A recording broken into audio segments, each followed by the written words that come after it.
NBC Sports presents the National Football League. Today, it's the Cincinnati Bengals versus the Houston Oilers. The Astrodome is sold out as the Bengals and the Oilers meet for the first time in 1990.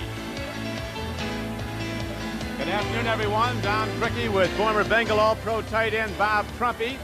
This rivalry, as you're probably aware, is a bitter one. The Nasty Boys might pitch for the Reds. You'll see some Nasty Boys today. This is a very intense rivalry dating back a long time, and certainly it was fanned by that 61-7 Cincinnati win last December, Trump.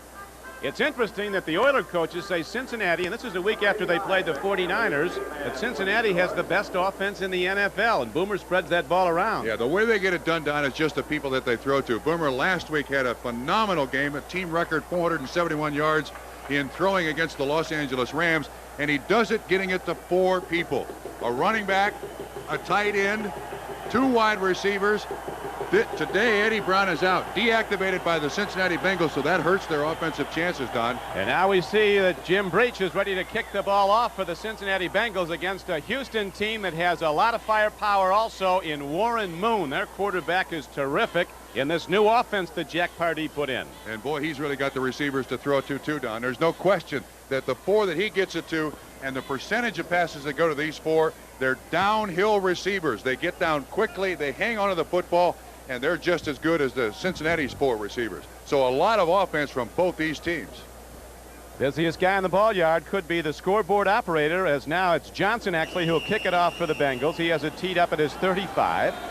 They split last year. Oilers won here in a Monday night game, a very close game, hard fought. And then the Bengals came back and absolutely destroyed the Oilers in Cincinnati in December. Here's the kickoff by Johnson downfield. It carries short. Coming up to the ball is McNeil, and it carries out of bounds, so it'll come out to the 35-yard line, and that's where Warren Moon, number 1, and he has been number 1 starting in the last 2 Pro Bowls. That's the offensive line that protects him. Maggs really coming out as a tackle. Munchak and Matthews, 2 Pro Bowlers at guard. Steinkuhler's been terrific for years. Kennison a good center. Lorenzo White is the starting runner, but we might see a lot of Alan Pinkett today. They need more running game. They only have 65 yards a game on the average. The wide receivers, as Trump pointed out, the key: Hill, Jeffries, Givens, and Duncan. Last week, they built a 14-0 lead over the world champion 49ers in the first quarter. Don, look at the way the defense of the Bengals starts. Just 3 defensive linemen down front. Now Francis gets down there as a 4th. Linebacker James Francis rushing from the left side, and here's Warren Moon looking to fire deep on the first throw. Wide open was Drew Hill, but a big pass rush put on him by number 99 Jason Buck forced an errant throw. And there's the front 7 for the Bengals. Tua Tagovailoa starts at left end for injured Skip McClendon. From Ryan, Buck across the front. Francis has been sensational from nearby Baylor University. Walker, Zander, and White, good linebackers for the Bengals. When they go to their extra DB formation, Hammerstein will come in as a pass rusher. Barker comes in. Rod Jones and Ricky Dixon are added to the defensive secondary. 2nd down and 10 now for the Oilers. Opening drive. Another throw, and it's almost, let's see, finally incomplete. 2 people had a play on it, very nearly an interception, then almost a reception. The antenna receiver was Haywood Jeffries. That's Barney Bussey, who was back there for the jump ball trying to make the interception. It appeared the ball was tipped by David Fulcher. And Don, 2 plays run by the Houston Oilers offense, and twice the Bengals have given him a different look defensively. There's Fulcher. He's just trying to hide back there in the defense. To this point, Bengals giving the Oilers some strange looks defensively. And of course, one of the keys to the run and shoot, the ability to read what defense they're facing. Yeah, they're almost all option routes that the receivers run. Now we have Warren Moon coming up to a 3rd down, and he needs 10. Standing in.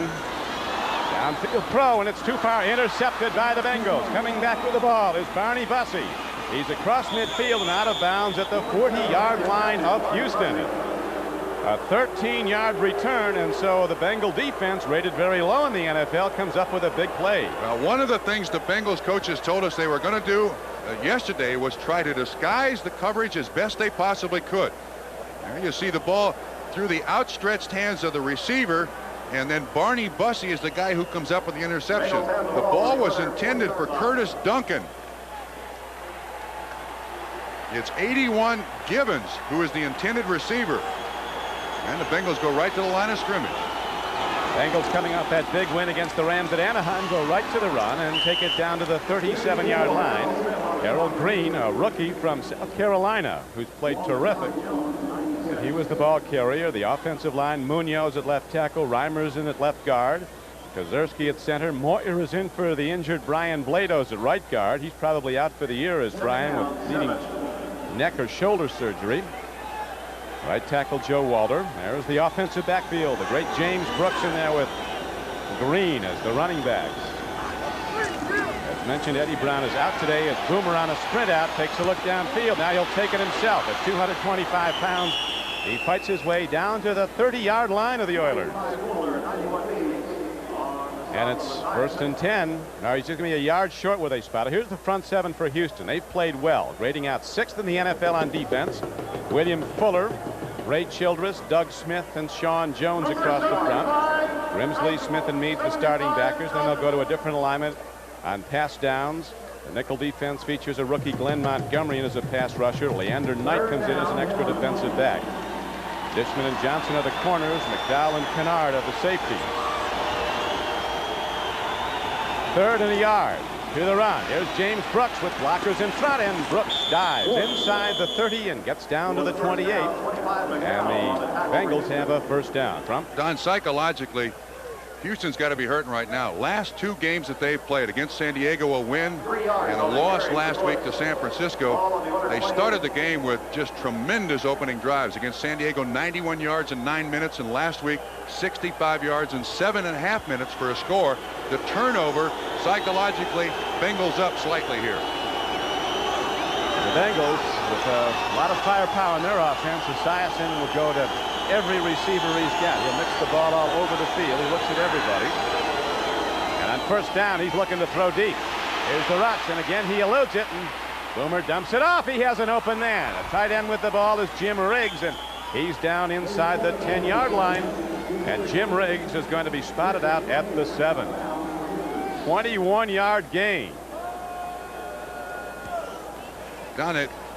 Excellent roll by Boomer Esiason. Watch the outside linebacker. When Boomer rolls out here, he puts that outside linebacker in a real spot. He's initially covering Rodney Holman, 82. Now watch what happens. He starts to come up. Riggs comes open, and he makes the completion for a big pickup and a 1st down. Esiason's mobility has been a featured part of this opening drive for the Bengals. They got the ball on an interception by Bussey. Now they have it 1st down and goal in this scoreless game. Up the middle and down to the 3-yard line is Harold Green, who Esiason told us yesterday was a draft day steal, picked in the 2nd round out of the University of South Carolina. The only problem is that at the University of South Carolina, he was a tailback, and at his size, 6'3" and about 215 or 20 pounds, he runs like a tailback, and they want him to run like a fullback, hammered in there the way Ickey Woods used to. He has coughed up the ball a little bit for the Bengals this year. It's a major concern on the coach's part. Well, he's big and rangy. Stands 6'2", weighs 220 pounds, an upright runner. Now to the power stacked offense. Extra tight ends in the game. 2nd down and goal from the 3, and the Bengals get down close. Do they get in? They do. Touchdown signal as Greg Taylor takes it in. So the 2nd year back from West Virginia gets the call, and Coach Pardee Trump has a problem early, and Coach White likes what he sees. Absolutely. A very, very impressive opening drive after the turnover. They're running behind Munoz and Rodney Holman, 82. Taylor, who does not play a lot, but is probably the real true fullback they have in this offense, scores. And for Taylor, that's his 1st touchdown of the 1990 season. Jim Breach, who's having a big year. He's hit 10 of 11 field goals and has been perfect on extra points. Connects again. So the Bengals capitalize on a turnover early in the game and take it in for a go-ahead score. The Bengals going 40 yards on 6 plays after Barney Bussey's interception of Warren Moon early in the game. Finally, Craig Taylor on a 2-yard run And it's 7-0 Cincinnati. And as we mentioned in that first possession, this is the way the Oilers have started the last 2 weeks. Possessing the ball, moving it down the field. Jack Hardy very happy with that turnover today. Psychological bummer here for Houston. Lee Johnson hits a long kickoff. It'll carry 8 yards deep, and Gerald McNeil is cautioned not to bring it out. And so it'll come out on a touchback to the 20. And now Warren Moon getting some counsel from offensive coordinator Kevin Gilbride. He helped bring the run and shoot to the Oilers. Gilbride says it's an offense geared at stretching a defense, extending it, giving it more things to cover than it can handle. But to this point, the Bengals have given Warren Moon on 3 snaps 3 different looks. San Francisco and Atlanta tied 7-all. Montana hit Rice from 24 yards out for the Niners score. Kansas City up on Detroit in the first quarter. Here at the Astrodome, it is 7-0 Cincinnati in the lead. First and 10 Houston.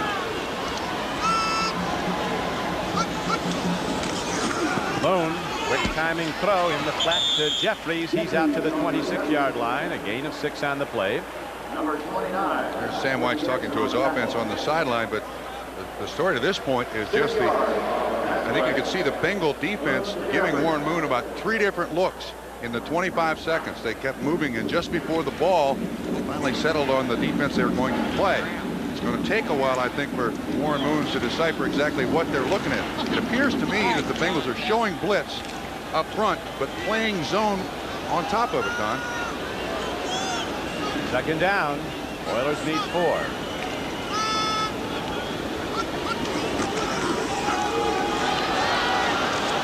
Lorenzo White, not much there. Oilers, as mentioned, have trouble running the ball, averaging only 65 yards a game with rush offense. Dick LeBeau, the defensive coordinator for Cincinnati, and Chuck Studley were talking about how difficult it is to prepare to play the run and shoot, because when you don't run it with your own offense, it's tough to practice against it. Whatever you show your defense during the week isn't as good as what you're going to see on Sunday. Yeah, there's the defensive coordinator of the Houston Oilers, so the 2 defensive coordinators working hard. What is that? Must play cutback block. Whatever it was, Sean Jones didn't seem too enamored with it. No, I agree. A lot of information. Blitz. They're down in 4. Moon going off balance, but he makes the connection. And with the ball for the first down is Ernest Gibbons. A quick little receiver from Louisville who's been a terrific player. And Ernest Gibbons gets ahead for 13 yards and an Oiler first down. That's Gibbons' 25th reception. You see the blitz. Francis 50. You'll see Fulcher also coming from the outside. He's picked up by Lorenzo White.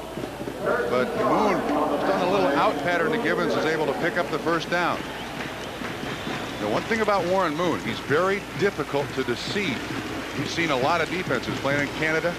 He's on his 5th offense in 7 years here. I was surprised telling him yesterday, Trump, this is his 13th year in pro football. He played 6 years in Canada, and he's now in his 7th year with the Oilers. So far this year, he's thrown 11 touchdown passes. The interception earlier today was his 9th. Look at that timing throw. Beautifully done by the Oilers, as Moon had the ball in the air before Jeffries made any break. Perfect timing for a 12-yard gain, and now the Oiler run and shoot is starting to hit the target. Ricky Dixon, the free safety, was the man in coverage, and you can see again that the look on at the line of scrimmage looks blitz, and then you can see obviously that the defensive backs are playing zone, and Jeffries goes up and makes a nice catch, so the drive stays alive. Bengals down near the bottom in NFL defensive stats. They want to improve that, and you start with a big pass rush. Looking to get the push on Warren Moon, and here's a handoff to Lorenzo White, running back. Averaging under 3 yards a carry, but he bowls ahead and gets some good yards there. One of the things it appears the Bengals are trying to do, as they have done in a lot of weeks, is put David Fulcher up there where he can also play linebacker. Pursuing from off the play, Lorenzo White on the carry, and he's there to kind of push the pile down, but it's a nice 5-yard pickup by Lorenzo White. 6th week of the season as David Fulcher, a Pro Bowl and All-Pro selection, looks in, a 240-pound blockbuster. He will separate the ball from the carrier. Bengals come in with a 4-1 record. Victory today, they would take command of the division, at least over Houston. Oilers cut on a Muskane. Tip ball. They've had a big problem with drop balls in the Oilers. They're normally sure-handed receivers. That was Tony Jones, a rookie from Texas, and they're probably going to go to him a lot today. 5'7", very quick. Yeah, I was going to say, 5 feet 7 inches tall. When the quarterback gets you the ball at that size, he only weighs like 138 pounds. You better catch it, because a guy who is 5'7", 138 in the NFL is difficult to find. He played basketball for Coach Penders in the Longhorns, Tony Jones. This ball should be caught right there in the hands. It looked like he had pitchforks coming out through those gloves instead of fingers. Mike Hollaback, the Oilers GM, told us yesterday that Moon should have at least 25 more completions. He did that many drop balls in just 5 games. Now he looks. Moon, a very smart, heady player, checks everybody, then takes it himself for an Oilers first down. Second leading rusher on the Houston Oilers football team. And the best per carry rusher is Warren Moon, averaging almost 5 yards a rush. That's the one guy that the defense does not account for, the quarterback. And even in his 13th season, Warren Moon knows that if he can pick up 3 or 4 yards to get a first down, that's his job. He comes out of the pocket. Splendid athlete. When he told us yesterday, when he found out that they were going to the run and shoot, he went straight to the weight room. Get a little stronger. That's what the Bengal defensive coaches, we've got to get to him and hit him. That's how you stop the run and shoot, or at least throw it off balance. First and 10. Oilers with the ball. Bengals with a 7-0 first quarter lead. Looking for the long ball is Warren Moon. Out pattern. And a drop. It's unbelievable how they're dropping balls.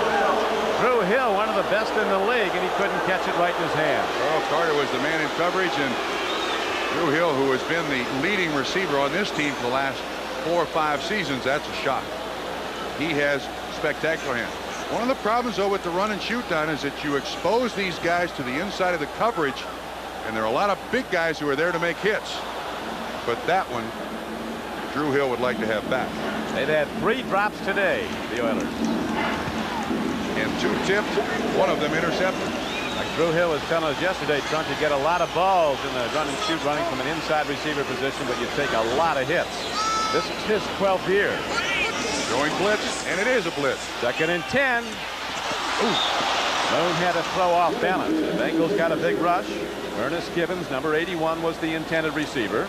Now, see, here's one of the problems with the run and shoot. If you're not running the ball, when you see a blitz like this is a perfect opportunity to run a trap up the middle. But with the run and shoot, because you don't have a lead blocker in there, we'll watch David Fulcher on the blitz. Now, see, if you can run a trap up in there, a quick draw up in there, you're going to bust that defense and get him out of the blitz. But with a run and shoot, you really can't. You don't have enough people to block. Fulcher is troubled by a knee condition. They want him to lose weight, but he said his knee never bothered him in past years. Doing what he does, he feels a lot better, a lot stronger at the 240. They wanted him down to 220. Home run ball to the end zone. Duncan trying for the ball, and it's taken down by Tony Jones, who came from off the play.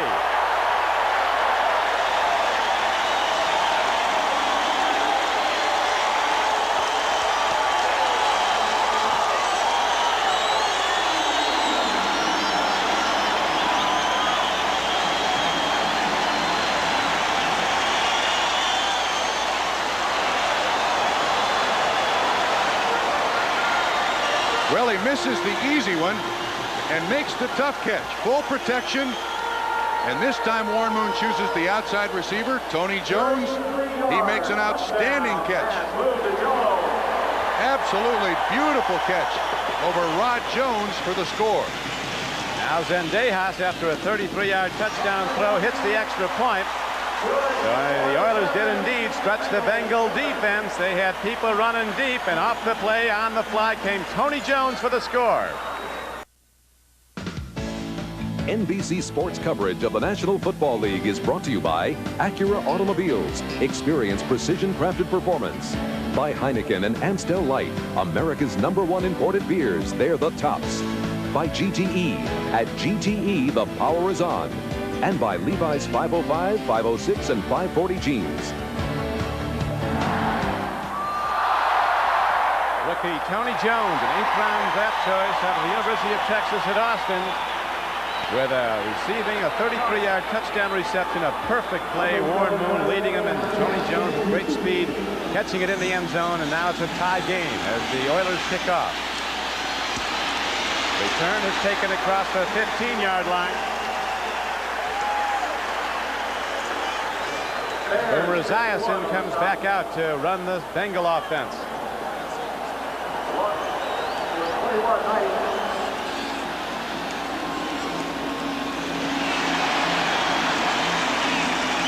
Defensive goals of the Oilers. You see their 1990 average. Those are all percentages. Those are all percentages. They've done a pretty good job.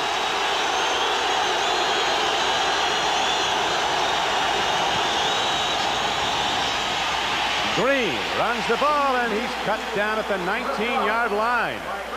As the Oiler defense, obviously ignited emotionally by that big play from the offense that tied the game. And William Fuller comes up to make the play. Rollout here. No, by Boomer. Watch the rollout here.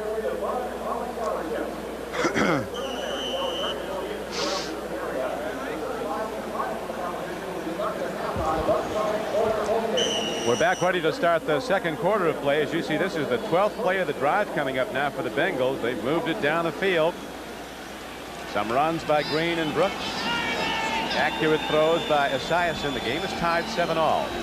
Extra defensive backs in the game now.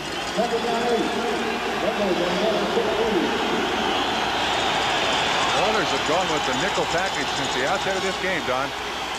Bengals go to run a big stick up the middle. That was the all-pro Ray Childress, Texas A&M. Childress, when he came out of A&M 6 years ago, was the #2 player picked in the entire draft. Bruce Smith of the Bills was #1. Now we got a flag here. Looked like there was some jawing again. Childress, former defensive end, making that extreme sacrifice going inside in the four-man front, but he said, I made the sacrifice when he talked to us yesterday so that we could get William Fuller and Sean Jones on the field. All of us at the same time. I have no idea what the flag is for. The Oilers like a couple of rookies, Jeff Alm from Notre Dame and Willie Pegues from Miami of Florida, two other down linemen. Alm graded out as the best Oiler lineman in the preseason. The Malovac said because of his lack of experience they've kept him out for the most part. He's only played sparingly. Illegal formation, offense, only 6 men on the line of scrimmage. Boy, that was way after the play. That's unbelievable. 8-7. I mean, yeah, but that flag came in after James Brooks was up off the ground. The penalty for illegal formation, offense is declined. Third down. See, what they're saying is you need 6 men on the line of scrimmage and there's an illegal formation. But they didn't throw the flag until the play was dead and the player was up off the ground. That is the all-time late flag. Robert Lyles this week asked to be traded. He hasn't been starting in the new 3-linebacker alignment. He was a perennial starter for the Oilers in their 3-4 alignment of the past. Very much in the game, though, is Robert Lyles from the sideline as Boomer Esiason swings it out. A nice lead goes to Harold Green. He's down to the 10-yard line. They'll be short of a first down on a third down try. And that'll send out Jim Breach in the field goal unit. Or will it? They're a couple yards short. I would think it would. I don't know. Division games like this, Don. Yeah, well, I don't know if you go with percentages. Yeah, if Breach is going in for a field goal, they'll take the points. Or so it appears. You know, against New England, they ran a fake field goal, but just to remind you of that. Jim Breach, the father of 6. And the Bengals' all-time leading scorer. He's a comeback story of sorts. He was cut last year. Yes, he was. Size 5 shoe. Size 5? Size 5 shoe. Those are like boobs. Here is the field goal drilled up and through. They're big enough to get the job done very well. And Jim Breach gives the Bengals the lead 10-7 early in the second quarter. Back at the Astrodome yesterday when the Bengals came to town, where did they practice? None other than the parking lot of the motel. Whatever's fair, Trump. Well, it had lines on it. You can see that. And all they were looking for was someplace to stretch their legs, you know, work up just a little bit of a sweat. And you couldn't find a grass field somewhere in this apparently day they and were all age? being mowed. $1 billion contract. No, Saturday everybody in Houston mows their grass, so the asphalt in the parking lot was the only thing they could use. Well, the offense is running well. Right now the Bengals have the lead as they kick the ball off. It carries out of the end zone for a touchback, and the Oilers will start from their 20-yard line. That was a 14-play drive, culminating in the field goal by Jim Breach, 71 yards. And I did just notice on the Bengals sideline that sitting next to Eddie Brown, who was deactivated for this game and can't play, is Tim McGee, the other starting receiver. The guy on the right is Tim McGee. He has a right thigh pull, so now the Bengals are without 2 starting wide receivers. That is a huge factor in this football game. 2 sensational wide receivers. Absolutely. Eddie Brown was having the best year of his career at the outset. The injury kept him out of the Rams game, and now keeps him out of his second game today. Curtis Duncan and Bernard Ford are in his wide receivers now for the Oilers as an out pattern. Here's a penalty marker coming in. It's going to be ruled a completion to Drew Hill. That might be a late hit on Warren Moon there, Don. Holding against the offense. Well, now with Eddie Brown out at the start of the game and now Tim McGee out, it's really up to the Bengals defense here. Holding, 74 offense, 10 yards, repeat first down. Bruce Matthews on the hold. Now this Bengal defense has got to somehow shut down this run and shoot, because without the 2 starting wide receivers, they'll go with Kendall Smith, and Lynn James is going to have to make an appearance for the first time in this season for the Bengals at wide receiver. They really like Lynn James, the Bengal coaches. A 5th-round pick out of Arizona State. 4th to play the rookie today. First down and 20. They go to Lorenzo White. He takes it ahead, out close to the 20-yard line. Got back about 9. And now while we have a moment, let's go to NFL Live in New York and Dick Enberg. Dick? Don, at Giants Stadium, the Chargers with an 80-yard drive have regained the lead against the Jets. Billy Joe Tolliver to the brilliant wide receiver Anthony Miller, 29 yards. Miller's 4th touchdown of the year, 9-7 Chargers. Now back to Houston and Don Criqui. Thank you, Dick. Here at the Astrodome, you see the time, 12 minutes and 45 seconds left to play. First quarter. The Oilers favored on their home field. They've beaten the Bengals here the last 5 years, but they trail Cincinnati today 10-7.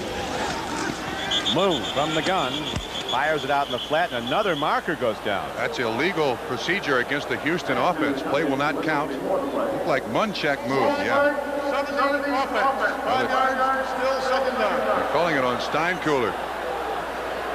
Now that's one thing that the Houston Oilers have continued to have problems with. Last year when Jerry Glanville was here, everyone said all the penalties that Houston got was because of their over-aggressiveness, but motion penalties and little dinky penalties like that have really cost the Houston Oilers in 1990. Set back again on this latest penalty, back to their 15-yard line. Second down and 15.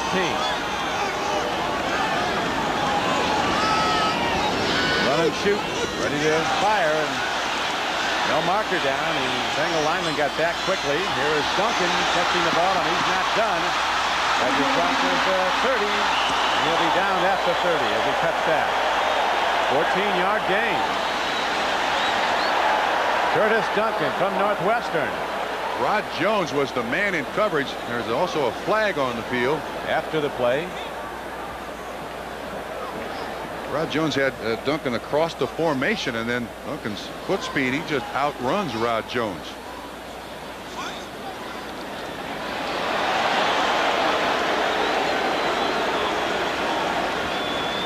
We've had a lot of confabs today with Personal foul, unnecessary roughness, number 33, defense.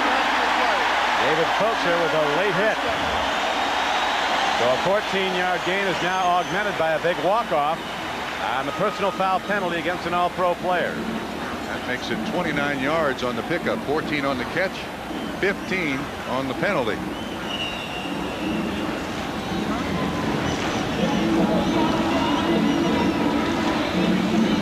Fulcher among the new breed of strong safety, those linebacker-size hitters who can run like the corners. Atwater at Denver, Fulcher, they're all over the league now. And they hit like wrecking balls. Again, the Bengals defense switching there at the last minute to confuse Warren Moon. Moon, nice timing, makes the connection. Receiver will be spotted out of bounds at about the 45-yard line of Cincinnati. Again, it was Tony Jones coming back at the ball. That quick little Longhorn, who already has a TD reception today. His first as a pro. That's the one spot that Warren Moon and the Oilers are consistently going to, the out from the outside receiver. The majority of the run and shoot offense is run by the inside receivers. But so far today, we've seen the bulk of it go to the outside.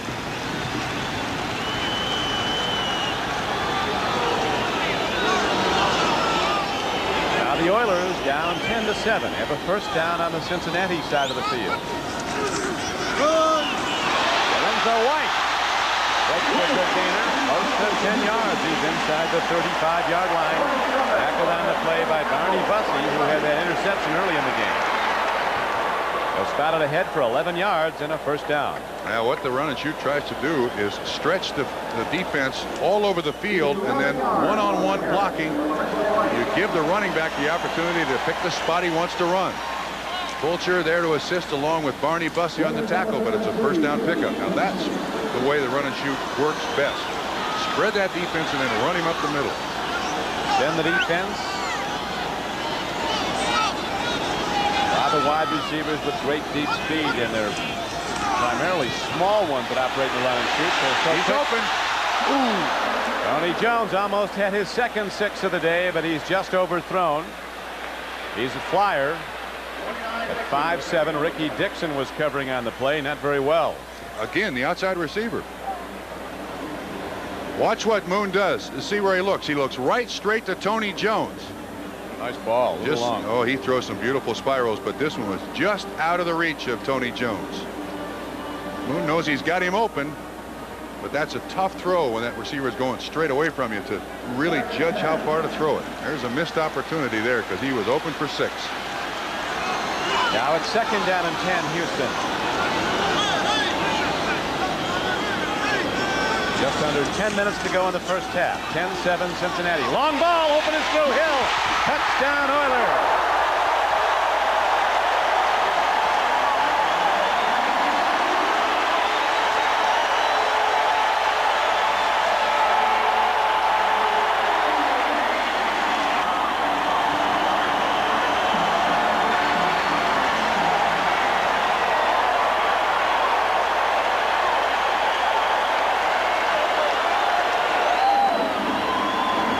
This offense, with the 4 receivers in there at all times, Don, puts so much pressure. You see Moon look right to begin with. That gives him just enough room. The safety doesn't get over there. And Drew Hill beats what appears to be zone coverage. The closest man was Carl Carter, but that was a zone.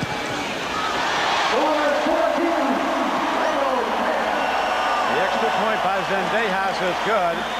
And for the first time today, the favorite Oilers have taken the lead 14-10. Veteran Drew Hill out of Georgia Tech just caught his 3rd touchdown pass of this season, and it puts the Oilers ahead for the first time 14-10. Now Stanford Jennings runs the kickoff back for Cincinnati, and he is swept under by a wave of blue at the 16-yard line. On that touchdown pass, look at the safety over here. When Warren Moon sets up and looks right, it keeps that safety over here. The ball is caught here. This safety is supposed to help, but the look off keeps that safety out there so that he can't bother the pass. Beautifully executed by the Houston Oilers. And Drew Hill just outruns the defense for the 6. 6 plays, 80 yards, 33 yards to Hill for the score. Could be a last at that game. We're going to have a lot of touchdowns. We already have had 3. Long ball overthrown. Very nearly making a play on the ball was Terry Kennard, the free safety, who has added measurably. The intended receiver was the rookie Lynn James. Kennard from the Giants. Plan B, he played on their Super Bowl championship team. 49ers having a tough go at Atlanta today. San Diego, with reportedly Coach Dan Henning under fire, leading the Jets. Dan White told us earlier this season the Chargers would win 10 games. He thought they were that good. In the first 5 weeks, they've only won 1. They have great potential, though, particularly on the defensive side. Blocker in front of James Brooks, weaving in and out, and then coming from off the play to make a hard shooting tackle. Ray Childress was on the stop. Dishman was also on the play. And Don, with the Bengals now missing Eddie Brown and Tim McGee, going to have to go to the run.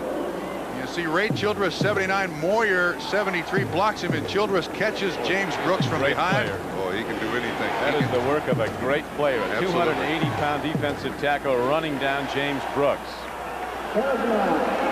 Bengals got to ramble here now. They don't have their starting wide receivers. Third down. Bengals need a long 6. Intercepted. It's picked off by the Oilers. On the run is Richard Johnson, and he's going in.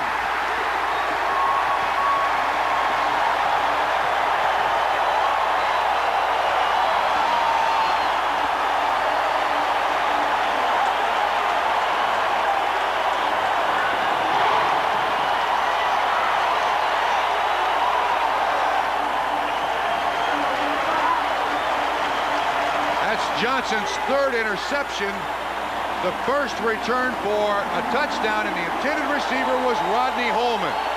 Releases inside of Sean Jones. Meads in coverage. Ball should have been caught. Richard Johnson right there on the outside, covering the outside receiver. Lynn James, number 80. Johnson runs it back. Whoa, big play, Houston. Zendejas sends Houston at a lead now to 21-10. 5 minutes ago, the Oilers were behind 10-7. Now they're ready to kick off again. NBC Sports coverage of the National Football League is brought to you by Today's Chevrolet, who invites you to see why more people are winning with the heartbeat of America. By Liberty Mutual.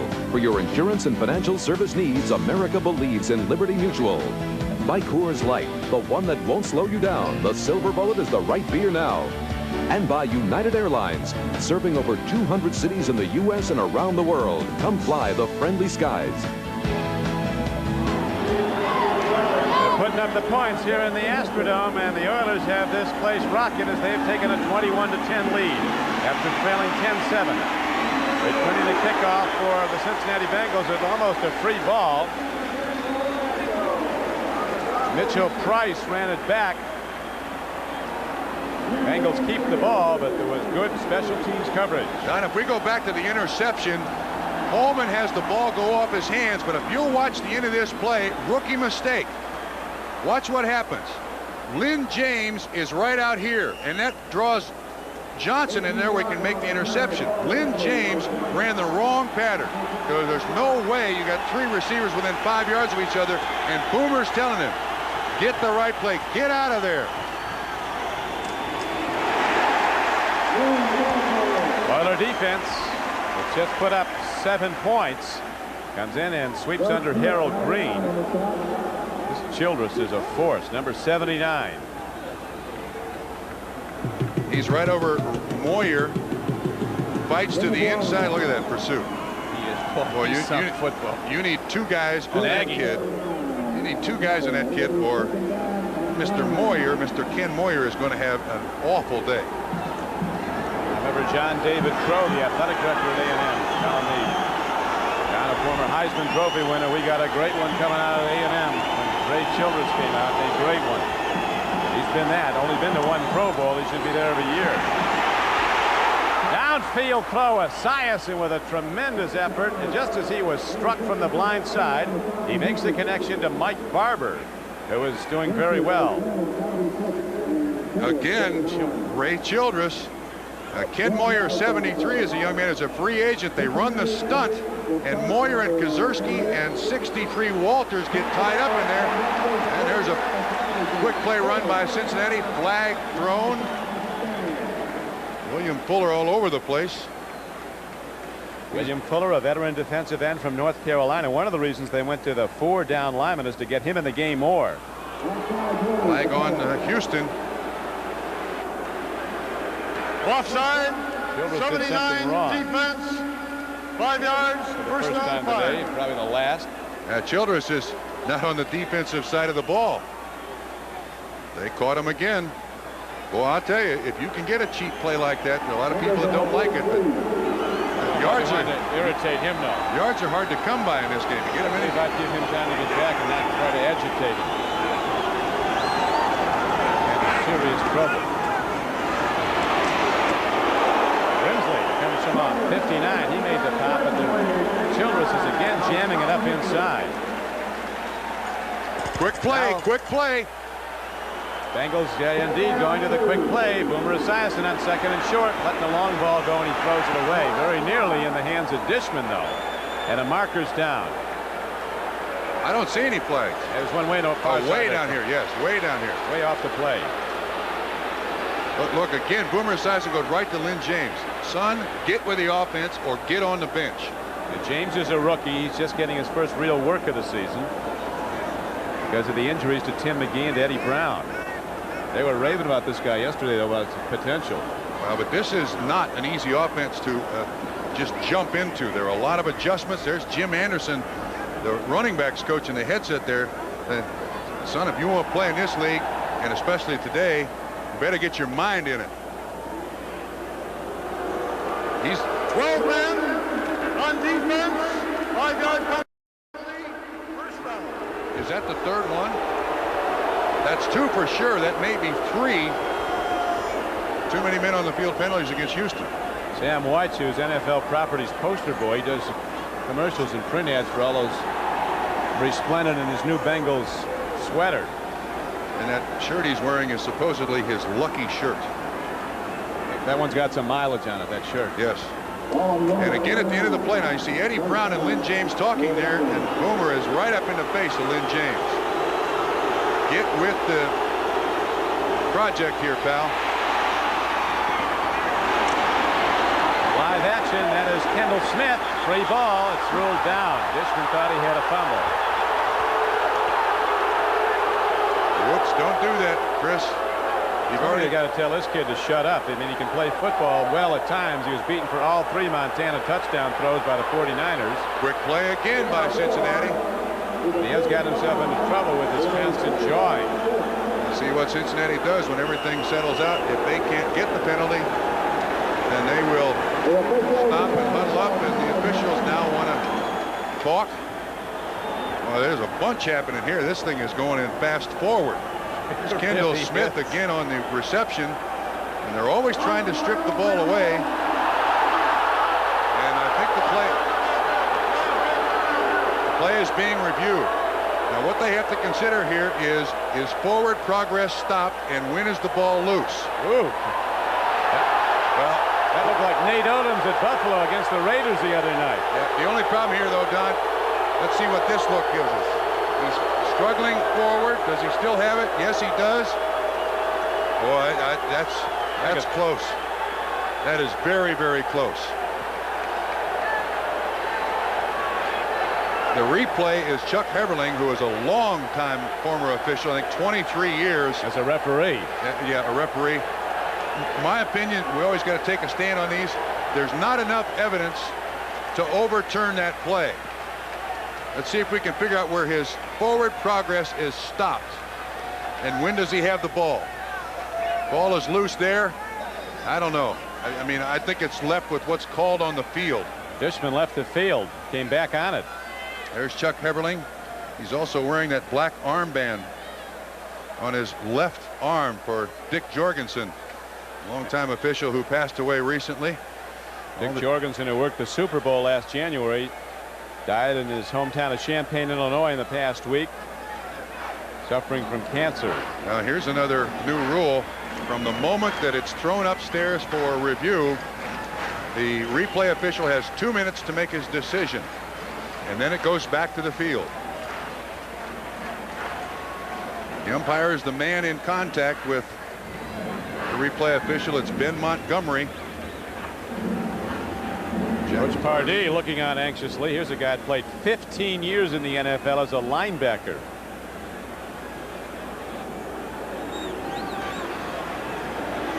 I would say 2 minutes is about up here.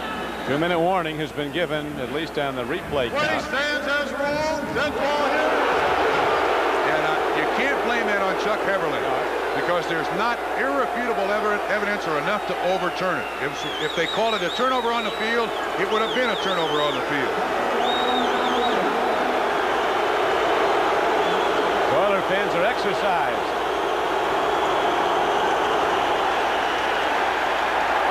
Esiason was talking yesterday, Trump, as you remember vividly, about the trouble with the crowd noise here, and it is Oiler fans have really kicked in after those big defensive plays. 63-year-old. And the Bengals subsequently misfired. No longer calling the Astrodome the House of Pain. Yeah, that's the offensive right tackle, Joe Walter, coming up out of his stance, trying to get a good start against William Fuller. And this first half has gone. There's been a lot in this first half, son. Second down, Boomer and the Bengals need 12. Looking deep, open man. Free ball. Was it a catch and a fumble? Was he ruled down? No, they're saying it's incomplete. We're going to look at this again. Yeah, that could be reviewed also. Barber was the intended receiver. The ball was thrown behind him. That's Richard Johnson on the ground. Mike Barber, a second-year receiver from Marshall. Richard Johnson having a down moment after having a career high a little while ago when he ran back the interception for a touchdown. You see Barber come up and run the end. He's trying to get above the coverage. Ball thrown behind him. I couldn't tell from that one if he had it. I don't think he did. You can't tell. But there's going to be a review of the play, I do believe. Again, no, never has it. Good call, incomplete pass. So while Johnson's attended to, there's a break on the field. Back to live action now. The Bengals had the ball. The Oilers had the lead 21-10 at the sold-out Astrodome. 5:27 to play in the first half. Esiason under pressure throws it downfield. It's through the hands of Harold Green. Leander Knight was defending. Now while we have a moment, let's go back to NFL Live and Dick Enberg. Dick? Don, the Chargers have taken advantage of two bad jet snaps. One led to a safety, and on this one, 250-pound Marion Butts gets the score from 5 yards out. It's 16-3 San Diego. Now back to Houston and Don Criqui. Thank you, Dick. Bengals have to punt the ball now. 4th down and 11. The Oilers on a roll after trailing 10-7. They have erupted. 14 points in a 21-10 lead. Their catch is signaled for and made by Gerald McNeil. Remember him as the Ice Cube at Cleveland. Came here as a Plan B free agent. And so the Oiler offense goes and we come back. Welcome back to Houston, Texas, where the Oilers hold a 21-10 lead in the second quarter over the Cincinnati Bengals. The Bengals leaders of the AFC Central. If the Oilers win today, they'll be back within a game of the lead. Should they lose, they'd be out by 3. Over the middle throw, and a nice catch made by Ernest Givens at the 22-yard line. On a first down play, he got 8. Tackled on the play by cornerback Lewis Billups. Don, the Bengals are continuing defensively to go with the 6 defensive backs. You'll see Lewis Billups in man coverage with Ernest Givens right there underneath. The Bengals are playing zone on top and man underneath, and Givens still beats him. Remember Howard Snellenberger, Givens' coach in college at Louisville, saying he advised Givens, they don't know how good you are yet. You go to that scouting combine, run as fast as you can, catch every ball, and young man, you'll make $1 million playing pro football. And he's going to end up making a lot more than that. As Lorenzo White dives ahead, the former great back from Michigan State, out to the 26-yard line. The Spartans in celebration. Their victory over #1 Michigan yesterday. Look at the difference between the number of runs by the Houston Oilers here and the number of passes. That's yards. You can see Houston's passing yardage very, very good. Neither team has run very effectively, and frankly, I think in the second half, the Bengals are going to have to. Missing their starting wide receivers. McGee and Brown are both out with injuries. Tim McGee and Eddie Brown both out for Cincinnati. From the shotgun on first down, timing throw. Haywood Jeffries makes a diving play on the ball, and he's going to be credited with a reception at the 42-yard line of the Bengals. 32-yard play. Well, they have certainly picked a spot. Continually in this first half, they've gone after Ricky Dixon with the outside receiver. This time it's Haywood Jeffries. And Dixon, who is a true safety, playing corner in this special. Oh, Haywood Jeffries kind of pushed off there a little bit. No flag. 33-yard completion. We go on. That was fair. Or not noticed. Works. Oilers coming in with a 2-3 record. They had the 49ers beat, or so they thought last week. San Francisco came back in the fourth quarter to win it. Timing throw. And the ball is taken. It'll go for a touchdown as Leonard Harris is in. What a catch. Run and shoot. Hitting bullseyes.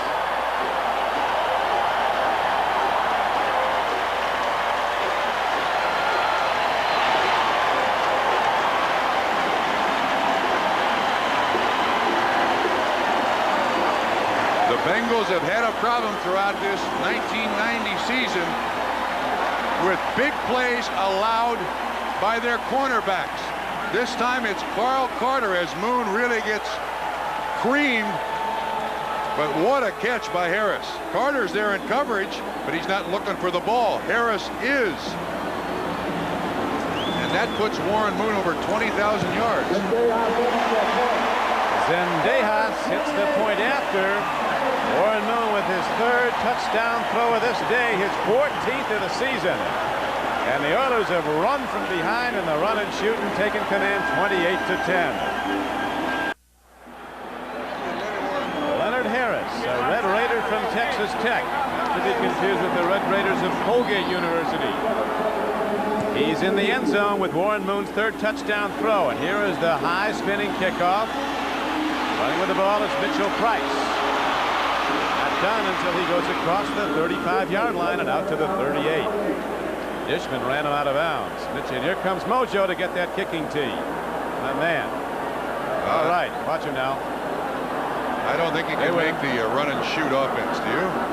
All right, look at Mojo. He's still got it after all these years. The way Houston's scoring today, they may wear him out before this game is over. That's right. It's like those guys at A&M, they do the push-ups for every point. Air Force Academy.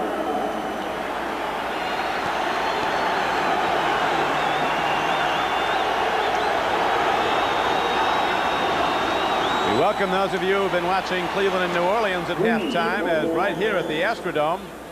It is a 28-10 game. The Bengals had a 10-7 lead, and all of a sudden the Oilers erupted. They've scored 3 unanswered touchdowns.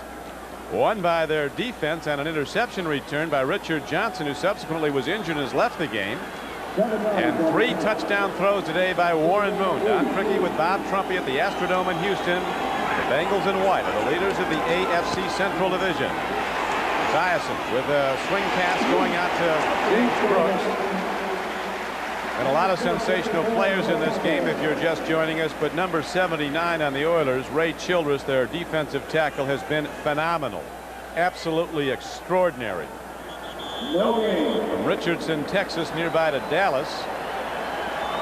Out of Texas A&M, he looks like Bob Lilly or Randy White of the Cowboys in their all-pro years. A lot of Cincinnati's firepowers on the sidelines, and the gold necklace there is Fast Eddie Brown, their standout wide receiver. The other gentleman in the gray T-shirt is another terrific player, Tim McGee. They're both out with injuries today, and in their stead, we have some younger players performing, certainly not up to their standards. They're new in the league, people like Lynn James. Now it's a third down play, and Esiason calls to the run, and James Brooks gets what he needs. He needed 3, he got 4. And the Bengals keep the drive alive as time is becoming a factor. 1:52 to play in the first half.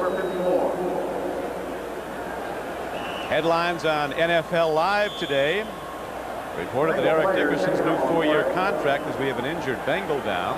That looks like Anthony Munoz, number 78. Is Anthony Munoz, their all-pro tackle. 10 years in the league, 10 times a Pro Bowl player. It's reported that Eric Dickerson's 4-year contract extension with the Colts is not guaranteed. Reported that Marcus Allen has asked the Raiders to trade him. He did that earlier in the season, but hasn't asked them recently. Mike Lynn, the ex-general manager of the Minnesota Vikings, says he'd make the Herschel Walker trade again if he had the chance. And I can assure you the Cowboys would make it again. I don't know what the gentlemen at halftime are going to talk about, but in the Eric Dickerson deal, his new 4-year contract extension with the Colts makes him very tradable. I mean, I don't think because he signs a contract for 4 years with the Colts means that he's going to be there. I have a feeling that that's just guaranteeing some other team that we got him signed for 4 years. It's not guaranteed. Here he is and available to you as Munoz is up. Number 78, taken up on the play for Cincinnati. Anthony Munoz. See if we can pick up the injury here. There's Munoz. Looks like Bubba McDowell, 25, may have made contact with Anthony in the right hip area. Does he keep moving? Well, they might have rolled up on his ankle a little bit. But very few times in his career has that gentleman been on the sideline. Probably the best that's ever played in the game. I was going to say, when they write the book, this could be the greatest offensive tackle in the history of the NFL.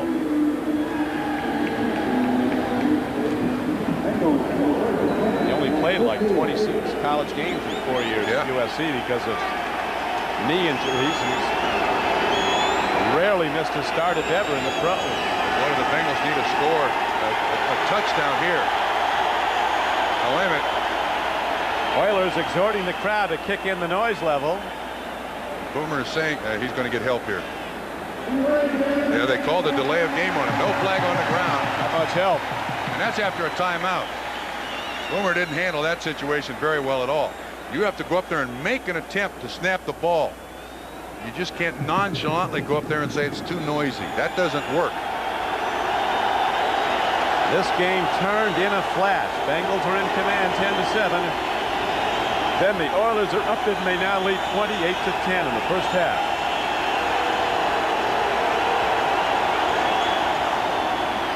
Esiason on 1st and 15. Over the middle throw. It's caught inside the 30-yard line. Down to the 28. Mike Barber making another big play. 29 yards on the catch. Good pass protection by the Bengals offensive line allows Boomer to look long down the field for Barber. Esiason swings it out. And Harold Green is caught looking at the middle backer, Al Smith, not at the football. Again, the big reception as Anthony Munoz, 78, comes back in the ball game, but the big reception by Barber.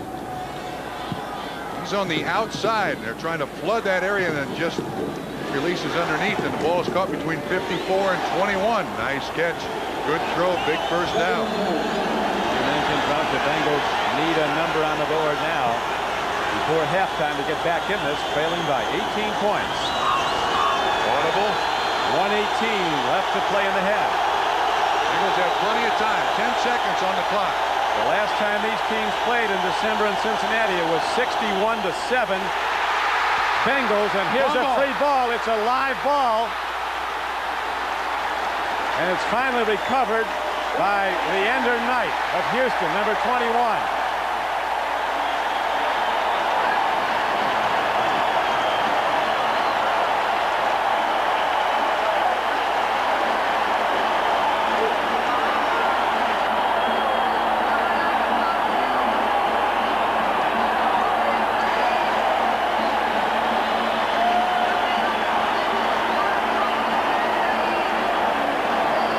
See the blitz coming from everywhere. Al Smith is the guy who makes the contact on Boomer Esiason, no question. The arm was not going forward. Goes as a sack and a fumble. And you can see Boomer trying to audible out of it, but the guy right over center, Smith, is the one who makes the contact. Big Doug Smith, number 99, was on him. Now the Oilers will try to put up more points. Over the middle throw, and again the run and shoot connect. This is Ernest Givens on the run. Givens darts inside all the way down to the 23-yard line. An exceptional effort by Ernest Givens as Moon sprints up into alignment and now calls a timeout. 29 yards on that catch and run and 3 missed tackles.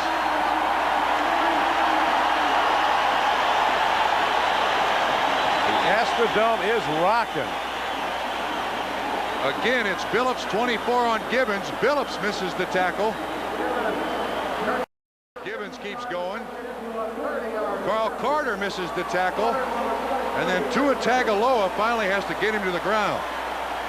Very poor tackling on the part of Cincinnati.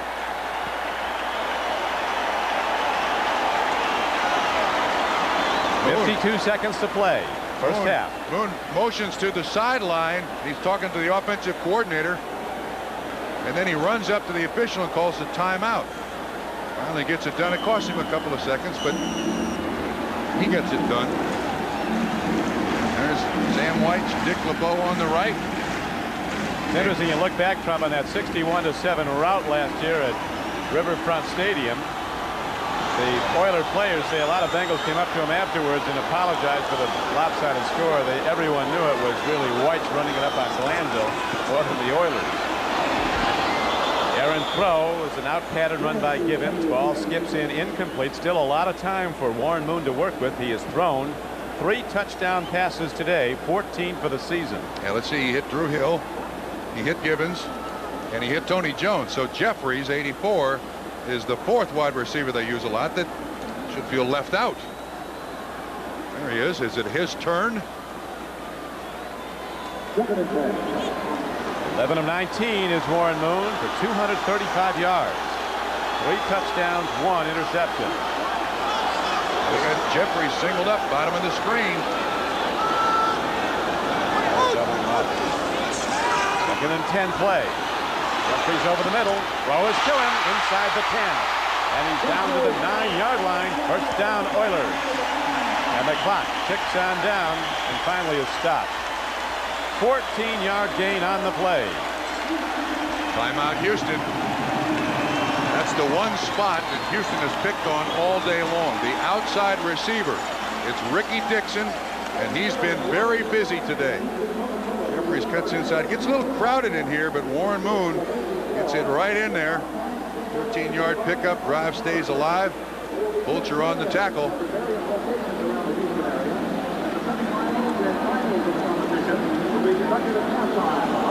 Man, this has been a first half packed, I mean packed, full of football.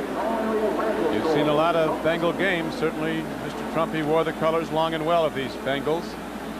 But you have seen everything today. Well, not just with the Bengals, with any football team. I mean, this has been very, very busy. Our producer today for NBC Sports is Glenn Adamo. Director John McDonough. The executive producer of NBC Sports is Terry O'Neill. We have 38 seconds to play in the first half. Coordinating producer of NFL football, John Paratzis. As right now, the Bengals align on defense. The Oilers with a 1st and goal inside the 10. Moon with a lot of time. He could take off. Pump fakes, takes it out of bounds, stops the clock with 29 seconds to play. Very smart play by Warren Moon. Don't throw the ball in the end zone there where they can get the turnover. He chooses to go out of bounds. His offense keeps the ball. Here's Jeffries again. Ricky Dixon. This is zone coverage.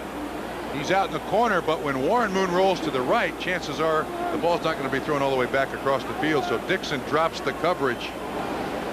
And I don't think Moon can get the ball to him there. He thinks he's open, but he's already rolled way to the right. Goal. That's what you call open. This game, as Coach Pardee looks down, Washington played at Riverfront Stadium in Cincinnati because of the success of the Reds in the baseball playoffs, who have switched to Houston. Incomplete on 2nd down. Drew Hill was the intended receiver. Carl Carter was covering. Jack Pardee, 54 years old, has been Coach of the Year in 4 different leagues. The NFL, he coached the Redskins and the Bears, was Coach of the Year with the Redskins. In the USFL, coached the Houston Gamblers. In the World Football League, I don't know who he coached in that league. And in the Southwest Conference, he was with the Houston Cougars who, if you're not aware of it, have one very good football team again this year. He must subscribe to the theory that the best thing that a head coach or a baseball manager can do is rent wherever he goes.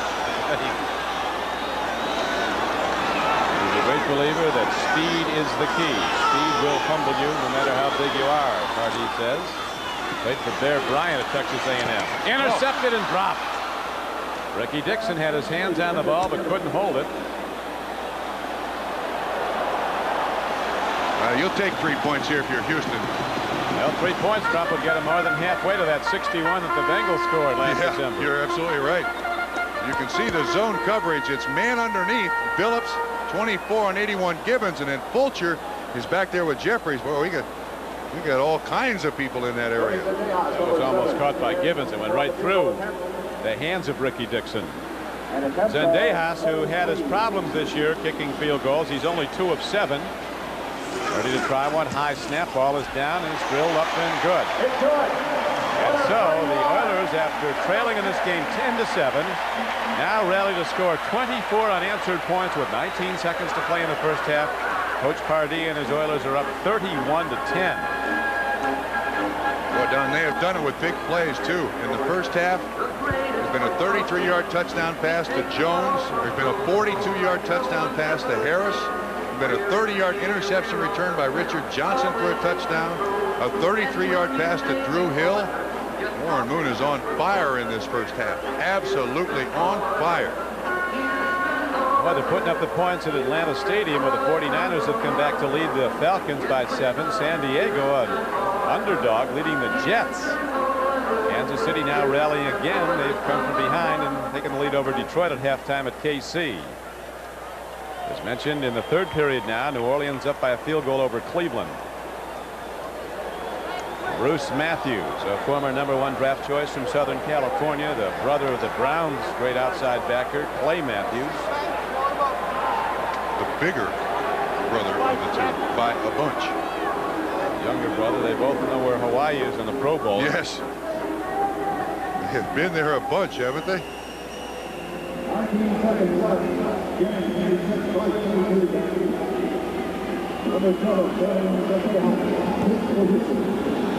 Squid kick downfield. And the ball is now run back by Mitchell Price, and he's upended inside the 25.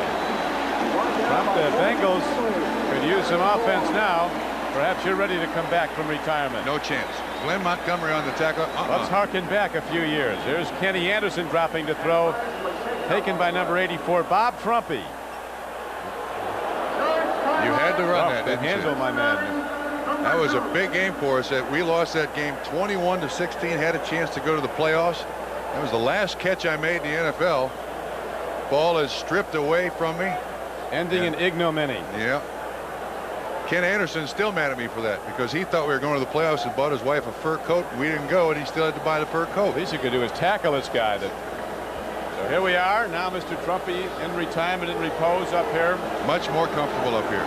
But we have seen a wild game today with the Houston Oilers now holding to a 31-10 lead.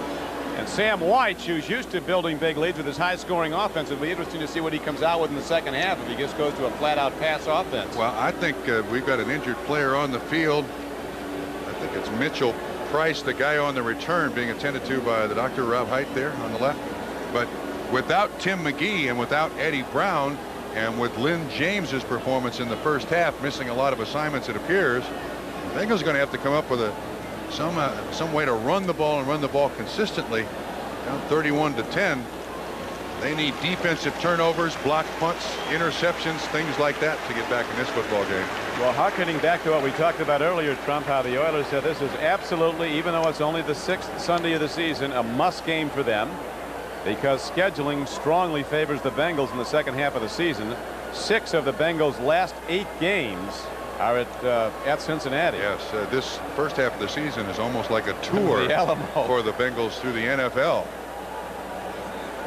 Well, I remember I was at that game. It's unbelievable. And Bengals score, go up 58-7, and we speculate on an onside kick. That's exactly what they did, then kick the field goal. At halftime, we'll be going to New York and NFL Live, where Dick Enberg will be sitting in today for Bob Costas, along with Will McDonough and O.J. Simpson, and that will do it. A wild first half, and one that has Oiler fans standing in ovation for their team. As Boomer Esiason heads off, Warren Moon goes to the locker room with 3 notches on his belt, 3 touchdown throws, a 31-10 lead for Jack Pardee and the Oilers. This is Don Criqui with Bob Trumpy at Houston, and now we're going to switch to NFL Live in New York and Dick Enberg. Dick?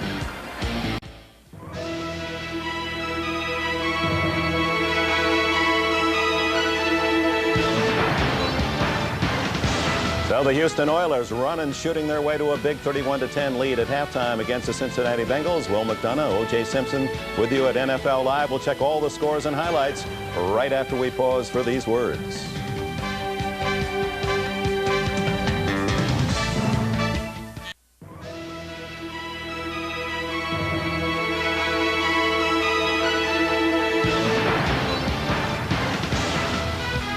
Welcome back to New York. We're in the 6th week of the NFL season, and already the teams that are in the lead, gentlemen, everyone roots against them because you're trying to catch up. And in this case, Cincinnati off to a 4-1 start, trying to make friends around that Central Division.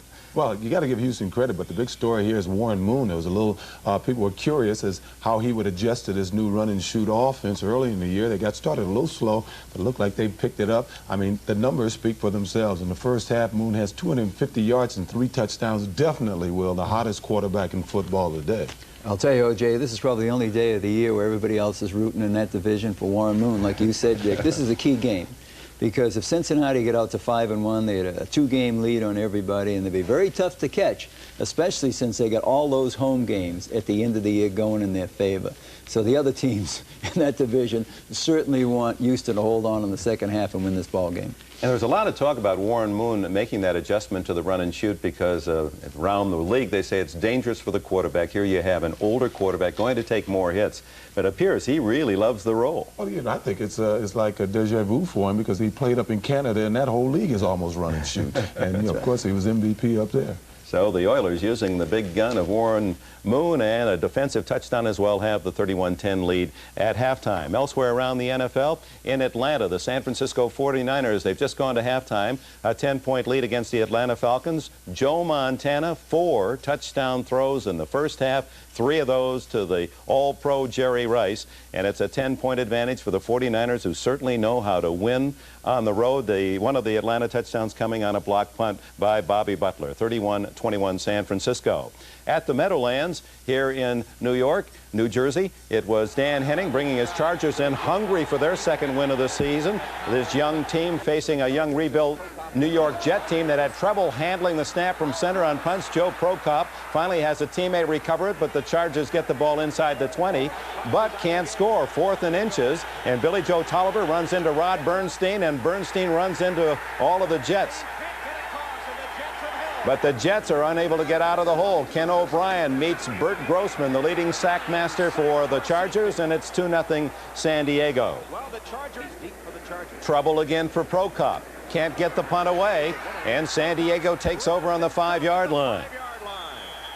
And with the lead, it's Marion Butts, the big 250-pound fullback, blasting in from 5. And a 16-3 San Diego lead. 2 more John Carney field goals in the first half, and it's 22-3 San Diego. In Kansas City, the Detroit Lions jumped in front 14-3, but Christian Okoye's touchdown late in the second quarter, giving the Chiefs a 17-14 lead, and that game has gone into the third quarter. In New Orleans today, the news is the quarterback, John Forquet, the starting quarterback, benched because of ineffective play, and Steve Walsh, number 4, acquired from the Dallas Cowboys, the #1 pick out of Miami a year ago. His first pass as a Saint complete to Dalton Hilliard, and Walsh would go on this drive, 7 consecutive completions. He finds Hilliard again, this one for a touchdown from 4 yards out. That led to a halftime lead of 9-6, and the Saints have scored in the third quarter, open a 16-6 margin over the Cleveland Browns, having trouble with their offense again. And in the Battle of the Bays down in Tampa Bay, it's the Tampa Bay Bucks 16-0 into the third quarter. 3 field goals by Steve Christie and Vinny Testaverde, a touchdown pass to lead the Tampa Bay Buccaneers. And we go back to Houston for more of the Bengals and the Oilers after we pause for these words from your local station.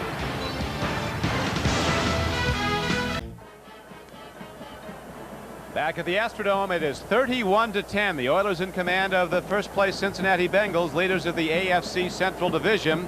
A wild first half as the Oilers rallied from a 10-7 deficit and scored all those points to come from behind. It's interesting, Trump, at the outset of the game, we were talking about how the Oilers coaches said that without question, Cincinnati is the best offense in the NFL. They said this after playing the 49ers last week. I tell you, the Bengal coach there got to be impressed with Warren Moon after this. Yeah, no question about it. I do think the loss of Tim McGee really hurts the Cincinnati offense because they've now got Barber and Lynn James, two very young receivers that the Bengals have to rely on, and I frankly don't think they can get it done with those guys. So, yeah, but when you look at Warren Moon, he has been phenomenal in the first half. Absolutely phenomenal. His numbers are going to be spectacular, and he had 4 or 5 drops. Has 250 yards in the first half. We'll watch some of those throws that were caught in the end zone. After we first look at the halftime numbers, the Oilers with a decided edge. You see the 295 yards. Last week, Boomer threw for almost 500 yards against the Rams, passing the ball like 473. And today it is Warren Moon taking apart the Bengal defense. At first half, the Houston Oilers had the ball on 5 offensive possessions. They scored on 4 of them. The opening drive of the game, they did not score, and then they had 3 touchdowns and a field goal, and then they also had the interception returned by Richard Johnson. So I don't know that they can play a better half of football. We'll watch one of the Oilers' great plays, a touchdown throw to Drew Hill. This is from behind the defense, and there's one recurring number that appears in a lot of these touchdowns today, and that's Ricky Dixon in coverage. This time it's Carter, 45, but Drew Hill splits the defense. Ricky Dixon has really been picked on. The Oilers' choice is to go to the outside receiver on the run and shoot, and it's worked all half. Is there any way back into this game for the Bengals? They got to get some turnovers. Yeah, they need interceptions. They need blocked punts. They need blocked field goals. They actually, for them to get back in this game now, Houston has to help and help a lot. Well, 31-10 is the number at halftime as we look at how the Oilers built their lead. It's unbelievable, that first interception the Bengals take in for a touchdown, and that's their only touchdown of the day. Barney Bussey intercepted. Yeah, the interception was not taken in, but the offense scored. But then all Houston in the first half, or the remainder of that first half, and they have just been all over the place. The Bengals, you can see the problems they had. Started out strong, first 2 possessions they score, but then the Houston Oilers defense has really eaten them alive. And the injury to Tim McGee, Don, I think is a huge factor, because now you got 2,000-yard receivers on the sideline. Eddie Brown deactivated for this game, and Tim McGee out with the thigh pull, and that's not good for Cincinnati. And not to be lost in the whole equation is the fact that the Oilers are more than halfway to the 61 points that Cincinnati ran up on them with 31 first-half points. Yeah, Jack Party's comment was, though, I wasn't there for that. I don't know anything about that. And a lot of players have said, yeah, we remember, but you don't build a game plan around getting pasted by 62-3 last year. It doesn't make any difference, or 62-10, whatever it was, 61-10. It may have crossed their mind, though. Sure, no question about that. But I mean, Jack Party has to be very, very happy with the performance of his offense and defense in this first half. I mean, those numbers are just sensational for Warren Moon. With at least 5 drops. Yeah, and that interception on the first drive that resulted in the Cincinnati turnover and points. So the Houston Oilers have owned this first half. Boomer Esiason, he was sharp at times. He had some pretty good numbers, but he's not been in the end zone with a scoring throw today. Well, he just doesn't have a lot of people now to go to, Don. With Tim McGee out and Eddie Brown out, you're throwing the ball to young men like Kendall Smith and Mike Barber that you really don't have a lot of faith in. There's Eddie Brown walking out. He was not active for today's game, so this is the 2nd week in a row he's missed. And actually, to try to make up 21 points, very, very difficult here in the Astrodome. You need defensive plays, you need turnovers, and the Bengals, as mentioned, came in rated right near the bottom of the NFL in total defense. The Oilers are among the NFL leaders in both offense and defense. So the numbers show that they're a markedly better team, even though they came into this game with a 2-3 record. As Pardee said, we were awful the first 2 games of the season. They lost them both. They just didn't have to run and shoot down. A whole new system, but they've come together. Next Sunday, this is the place to be for a great football doubleheader beginning at 12:30 Eastern Time with NFL Live.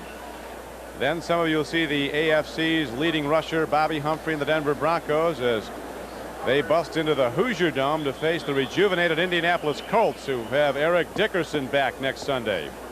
Others will see the Jets battle the Bills at Buffalo. And in the second half of the doubleheader, you'll get a look at the world champion San Francisco 49ers as they host the Pittsburgh Steelers. Plus regional action. Check local listings for the game and time in your area. NFL Live. We've got the lineup, and tonight on NBC, kick off your night on playing McMillions. You could win at least $1 million when you watch the new drama series Hull High. Then on to the critically acclaimed new series Life Stories. Meet 4 people looking for surgical solutions. Plastic surgery is the story on an all-new Life Stories, followed by an NBC world premiere movie, A Quiet Little Neighborhood, A Perfect Little Murder, starring Terry Garr and Robert Urich, tonight only on NBC. Sam Whitestrump has seen A Perfect Little Murder perpetrated on his Bengals here in the first half, down 31-10. Bengals will start off with the ball in the third quarter as the kickoff goes to rookie Mitchell Price, who is counseled not to bring it out by veteran Stanford Jennings, and so it'll come out to the 20-yard line. First and 10 for Boomer Esiason on the Bengal offense.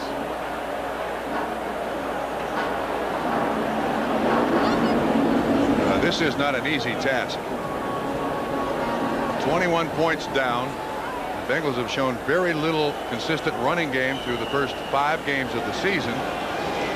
They were the NFL's leading rushing team the past 2 seasons. And now missing your 2 starting wide receivers.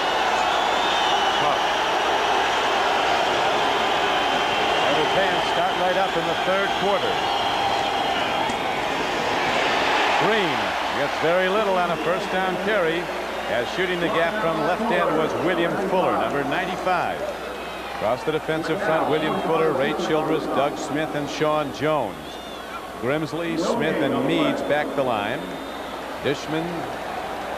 We watch now William Fuller. He takes on the trapper. It was Bruce Reimer, 75, who tried to make the trap. Fuller gets inside it and makes the tackle. Richard Johnson, who was shaken up, back in right corner. Dishman at the left corner. Safeties are Bubba McDowell and Terry Kennard. The second and 10 play. Here is a flag thrown by the referee, who was right there next to Boomer Esiason. He was taken down by Doug Smith and William Fuller. That's a pounding when Doug Smith lands on you. 300.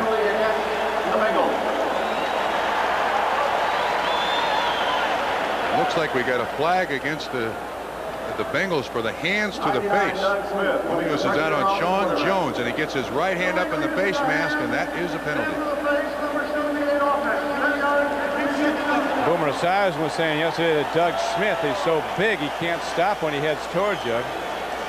He could be down, the play could be whistled, but he's still coming. He said you got to look out for him. He's dangerous. There's no question he's dangerous. Inertia. The only problem with Doug Smith is that he just can't stay out there for a long period of time. Not in very good shape.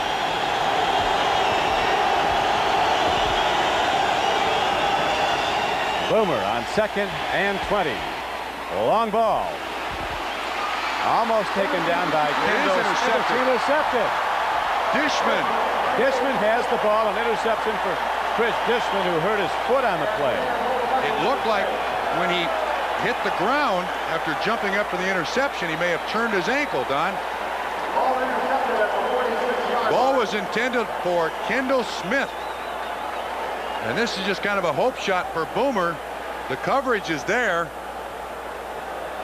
Now watch Dishman when he comes down. He jumps up for the interception, and it looks like he hyperextends his leg or something, and he can't run, so he just hobbles to the sideline. Houston ball. The Oilers and the Bengals will meet again 2 days before Christmas on December 23rd at Riverfront Stadium, as Dishman is attended to. His interception gives the Oilers the ball on the Cincinnati side of the field for Houston's first possession of the second half. See if we can pick up again the end of that play. There you see his ankle kind of turn out a little bit as Kendall Smith kind of rolls up on him. This play is being reviewed. I don't know why. Watch the left ankle. Thank you very much.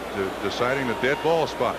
Was he hit there? If so, knees down, contact is made. The ball will probably be replaced there. Doesn't appear to be a serious injury. Dishman on the sideline being attended to. Olmsted at the 47-yard line of Cincinnati. Down by contact. First down, Houston. That leg on leg is the thing that makes him down there. So Warren Moon starts again after that spectacular first half. Boomer just thrown his second interception of the day.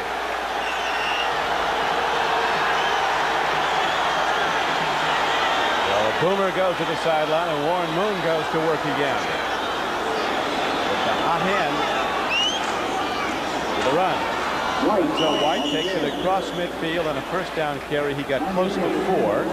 Knocked down by defensive end David Grant, number 98. Now, there are a lot of people that feel that one of the problems with a run and shoot is when you're up 31-10, the only offense you have to go to is the run and shoot, which is a chancy offense. You can produce some interceptions there. But Jack Pardee doesn't believe that. He thinks that it's a very high percentage ball possession type of offense, and with a lead, it's no problem.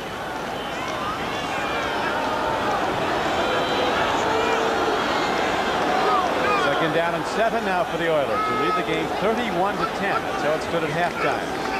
Early in the third quarter, throwing a catch. Drew Hill coming out of the backfield as a line actually is a slot back left, and he goes across the field and taken down by Rod Jones.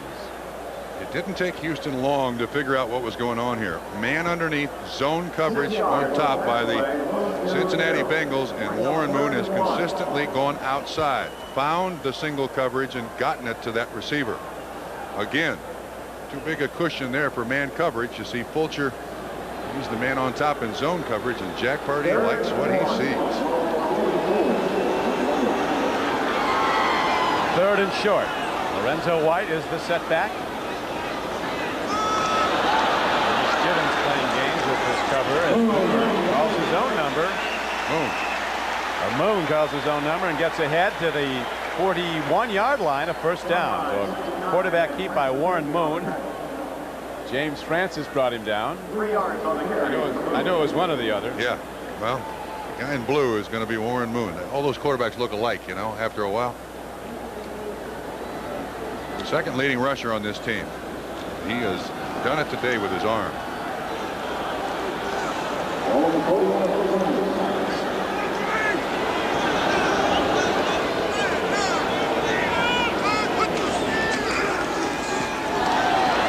Warren Moon on first down. Throws the strike to Curtis Duncan. Gain of only 6 yards. The deep drop, it was about a 20-yard throw, but good for 6. Fulcher on the tackle for Cincinnati. David Fulcher is back there playing almost a free safety. He's trying to read what's going on. He's playing zone. When he sees the ball thrown, then he's trying to get there to make the tackle and jar the ball loose. Mitchell Page 32 in coverage, but it doesn't work that time. Well, they have made some big plays Houston has with these wide receivers today.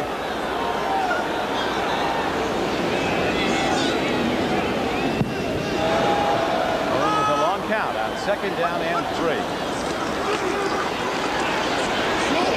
The beautifully thrown ball to Drew Hill. What a play. Out and up. Rod Jones was victimized. 24-yard gain. Drew Hill runs the out, then turns up the field, and Warren Moon puts it there perfectly. We'll only see this at the end, but Drew Hill was out there to the right. Now he turns upfield.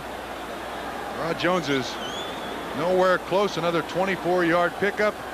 Man, have they had some big plays by these receivers today, all over the place.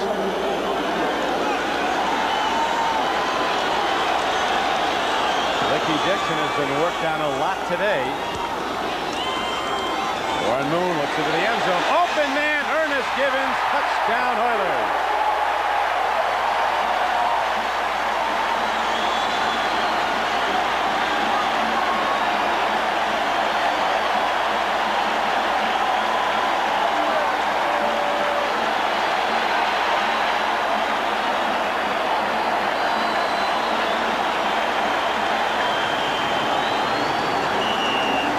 Givens' 6th touchdown reception of the season.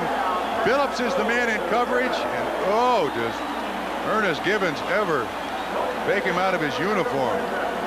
11 yards and another score. Ernest with a dashing touch to that TD. Warren Moon now 16 for 26, 297 yards, 4 touchdowns and an interception. Wow. The Oilers have scored on their last 5 possessions. NBC Sports coverage of the National Football League is brought to you by Oldsmobile. Stop by your Oldsmobile dealer and see what's new from the new generation of Olds. By Diet Coke with 100% NutraSweet. You'll drink it just for the taste of it. By Hertz. We never forget who made us #1. We're Hertz. We're America's wheels. And by Castrol GTX, engineered for today's smaller cars. The Oilers kick off. They have scored 31 unanswered points. They come from behind as now the run back by Mitchell Price, and he runs headlong into a truck. Glenn Montgomery, number 94. Price doesn't want to get up either. I don't blame him. Watch this. Glenn Montgomery's a defensive tackle. Ooh. Like he hit a clothesline, huh? Well, let's stop here. Okay. Thank God his head's not in that helmet, because his helmet's about 3 yards away.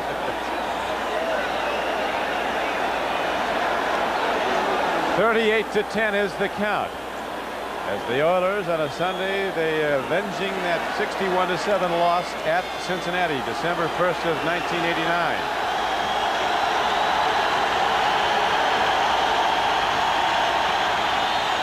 Harold Green with the swing pass, running well, and he is struck down by Childress. Punishing tacklers. For that big hit, let's switch to New York now and Dick Enberg. This is how the roomy new Cutlass Supreme SL looks after traveling 300 highway miles on just 10 gallons of gas. And this is how Honda Accord looks after the same challenge. Well, if it hadn't run out of gas... Now lead 29-3. Don? Thank you, Dick. As we go back to live action now, Cincinnati has the ball. Second down, Bengals need 3. And they need a ton of points, trailing by 31. Straight ahead carry, and Craig Taylor, who scored the only touchdown of the game for the Bengals, takes it ahead for the first down. Now let's check the Hertz 10-minute ticker. 49ers, after trailing 21-14, are blowing away the Falcons. San Diego doing the same to the Jets, coached by the former Bengal offensive coordinator Bruce Coslin, an understudy to Bob Trumpy in his years at Cincinnati at the tight end position. We've got several blowouts going here today, Don. Craig Taylor runs again as he is thrown back by Bubba McDowell. Don, I think you're going to see a lot of the running game now, and I think the main reason to protect Boomer Esiason. If you put him back there against this pass rush the way the Houston Oilers defense is playing and try to get back in this ball game, he's going to come out with an ouchie somewhere. So you start giving it to those running backs and let them do some of the work. Game clock running. We have 8:13 to play in the third quarter. I think then the Bengals may have conceded this one. TKO. Well, you want to get some yardage, but you want to keep him healthy too. Hey, this is working pretty good as they go back to Craig Taylor. He's a big back from West Virginia. Played on that great West Virginia team a couple of years ago that came within a game of winning the national championship, only to lose to Notre Dame. Since Ickey Woods got hurt, the Bengals have functioned without a true fullback. This is a tight end trap. 87 Riggs on the trap on Doug Smith. And Craig Taylor has not played a great deal, but They need the fullback. This is a running back offense with Harold Green and James Brooks. First down. Power set for the Bengals. Boomer looks to throw. Pump fakes. Long ball. Man is open. It's Barber. Almost intercepted. Look at 3 flags come in. There's one I agree on. We're going to have an interference call. Are we ever? Kennard and Steve Brown were defending on the play. There's only 7 flags that can be thrown out there, and I see 4. Number 24, defense. Steve Brown.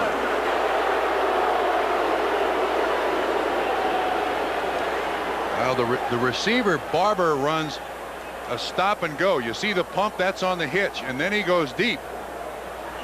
And then Brown gets over there, puts his hands in his face. No question, that's an easy call. That's why all the flags came in there.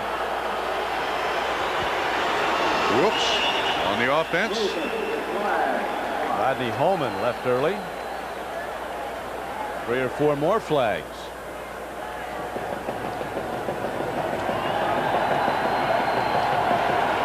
Full start, 63 and 82 offense. Got 2 guys who are jumping early. Right tackle Joe Walter and tight end Rodney Holman. Coach Sam Weich now in his 7th year as coach of the Bengals. He's had him in the Super Bowl. Continues this way. It'll be 6 straight the Houston Oilers have won down here in the Astrodome. This has been a very difficult place for the Bengals to win. Penalties even, not yardage, but numbers. Bengals were the only AFC Central team that didn't go to the playoffs last season. Oilers have been to the playoffs the last 3 years. Taylor runs on a 1st and 15 play and gets to the Houston Oilers 20-yard line. Middle linebacker Al Smith, number 54, was on the stop for Houston. Now, strangely, you're talking about the Bengals did not make the playoffs last year. They also had the best division record at 5-1. As we mentioned, Trump, scheduling is with them. A loss today, they'll have a 1-game lead on Houston. 6 of the last 8 games for Weich and the Bengals will be at home. This was to have been a Cincinnati home game, as mentioned earlier, but because of the Reds' playoff success, it was switched to the Astrodome. Esiason gets time. He throws a strike down to the 10-yard line. Perfectly thrown ball. Angles it into his tight end, Rodney Holman. You see the Bengals still going with the standard operating procedure here. It looked like Terry Kennard assisted on the tackle, but the running of Craig Taylor has made the play action pass work pretty good. And the Bengals have gone their last 6 possessions in this game without scoring. This has been their best drive since the opening drive of the game. This is a team that scored 34 points on the Rams at Anaheim last week, did the Bengals. Back to the run. Again, some hard strikes put on Craig Taylor by the Oiler defenders. Johnny Meads and Al Smith led the tacklers. Big plays have been the story of this game. Big plays by the Oilers as they came from behind 10-7 and blew it open. They now lead 38-10. Oh, look at that. A litany of big plays. 3 outside receivers. 4 outside receivers have all caught touchdown passes. Warren Moon keeps them all happy, doesn't he? Jeffries has got to be upset, though. He doesn't have a touchdown score. They'll work on that the next possession. LTD throws to 4 different receivers. Timing pattern, but unable to get off the line with Mike Barber. He was pumped at the line, couldn't get to the ball. The Oilers are a team without a tight end. Tight ends from last year are all gone. 23, Richard Johnson is the man in coverage, and Barber kind of gets hung up with him, tricks himself. The ball's already in the air, and it's already on the ground by the time that Barber gets in the end zone. They call that a fade route. And that didn't work. Last week, the Oilers just lit up the scoreboard in the first half against the 49ers, but the Niners held them to 92 yards in the second half to a total of 6 yards in the 4th quarter, coming from behind to win. His brother Terra said after the game, "We know how to win." Craig Taylor heading for that end zone, cut down at the 5 on a 3rd down carry. Brings up 4th down. I think you got to go for it. Got to go for it. 38-10. Yeah, he's signaling, stay in there. No Jim Breach onto the field. Sprint rollout and a throw to Holman.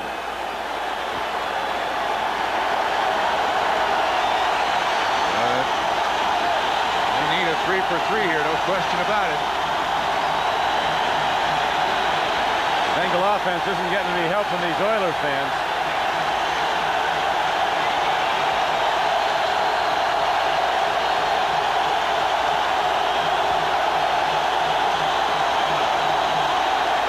Rollout. Throw is to Holman. Touchdown, Bengals. Well, that certainly quieted the crowd. It was indeed a sprint rollout and a throw to tight end Rodney Holman on 4th down and good for a touchdown. As the Bengals now have 16 points with 4:27 to play in the 3rd quarter. This should be coming right at you. They run Holman in motion, and frankly, they're trying to get somebody picked. The closest guy is Richard Johnson, 23, but Holman gets that ball across the plane of the goal line. Touchdown.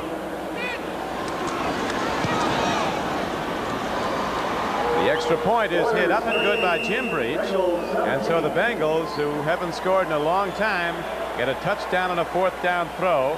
The 11th TD throw of the season for Boomer Esiason. Well, take a look at the touchdown again, and Rodney Holman is the man who comes in motion, and he just tries to get the defensive backs caught up in the wash, and it works.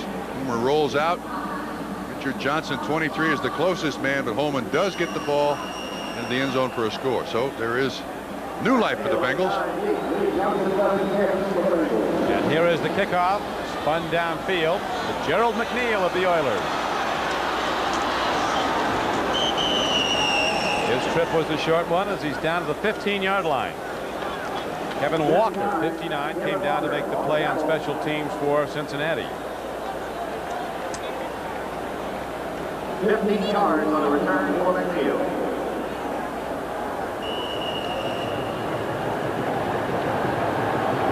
Warren Moon getting set to work on offense.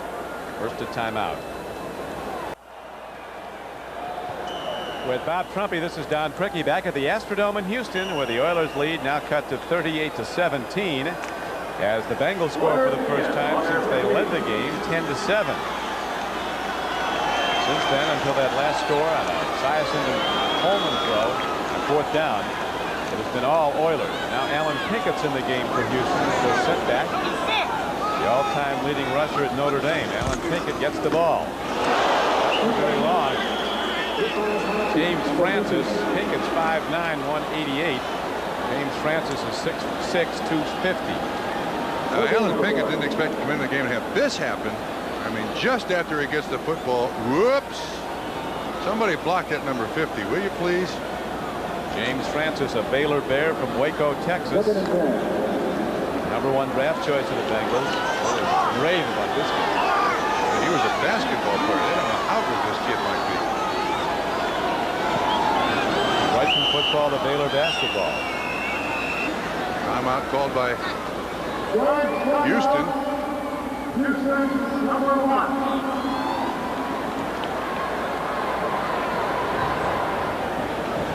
Warren Moon laughing and telling jokes. This is what the Oilers have done today, Don. Offensively, I don't think you can get much better than that. What's not in there, of course, is the interception returned by Richard Johnson for Houston for a touchdown, and that accounts for the 38 points. Warren Moon sets in the gun now. Shotgun set up on a 2nd down and 10. Good coverage, good pass rush. Bengals starting to look sharp on both sides of the ball, but probably too late. Now, Tua Tagovailoa from over the center and James Francis from the outside. Tua Tagovailoa is out there over Dean Steinkühler. And they want Alan Pinkett, number 20, to pick up Tua Tagovailoa. That ain't going to work. But at this point in the game, 38-17, I don't know. Do whatever you want.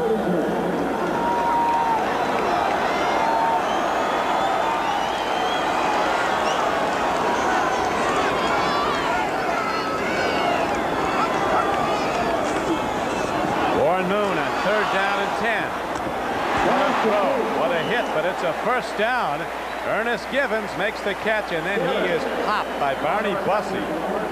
15-yard gain on 3rd and 10. He's a tough kid, though.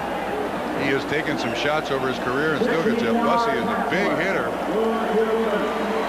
But it's tough to get Ernest Givens out of the game. Good protection. Lewis Phillips, 24, is the man in coverage on Givens, and Bussey is waiting there for him.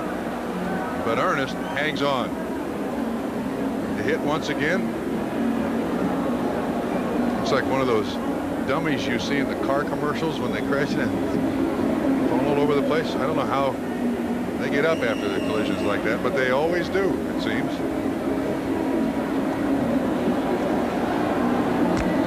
Pro hitters, you know, they strike with the shoulder like Tyson puts a short right hand on you.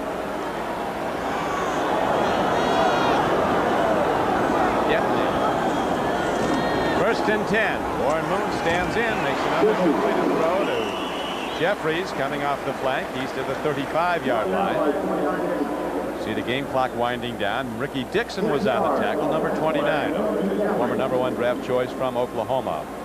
The Hertz 10-minute ticker shows the 49ers in command at Atlanta. San Diego, an underdog, blasting the Jets in New Jersey.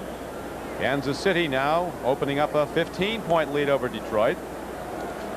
New Orleans with a commanding lead over the Cleveland Browns at the Superdome.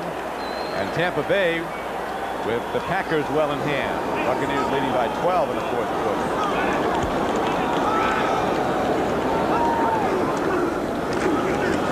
On 2nd and 4, there's not much there for the Houston Oilers runner, as Tim Crumrine, nose tackle, stops Alan Pinkett. Also looked like Jay Pennison helped. There's Sam White's on the sideline, and I think when Tim McGee got hurt, they had to go to their other offense, and Warren Moon has just been on fire today. This is as good as I have ever seen Warren Moon throw the ball. This is the 20th time that Warren Moon has thrown for 300 or more yards in a regular season game. It's the 2nd time in his career. He's thrown 4 touchdowns in a game. 3rd down, the Oilers need 4. Ernest Givens isn't done. Look at this. What a player. Boy, it looked to me like he stepped out of bounds. Isn't that great? Excellent runner after he catches the ball. Always has been. But it looked to me like he stepped out of bounds. He's limping off once again. He's the guy who just got hammered by Dexter Bussey. Watch when he catches this ball down when he gets to the sideline. Does his foot touch the outside? No, it doesn't. Stays in. Right there. Yep. Good call by the official. Ends up being a 24-yard completion. Lewis Phillips in coverage. Earp put on the brakes and head upfield. His dad played briefly for the Cleveland Indians, Ernest Givens' father. Downfield throw, the open man through Hill, and he's inside the 20-yard line down to the 16. Well, they're tearing this defense up. Yeah, these Oilers, they don't do well on the road. That is their Achilles heel when they have to travel. But they could be a force. This is a tough offense to slow down. 24-yard gain on that play. They are tearing this defense up. We'll be back to the Houston Astrodome after these messages from your local station.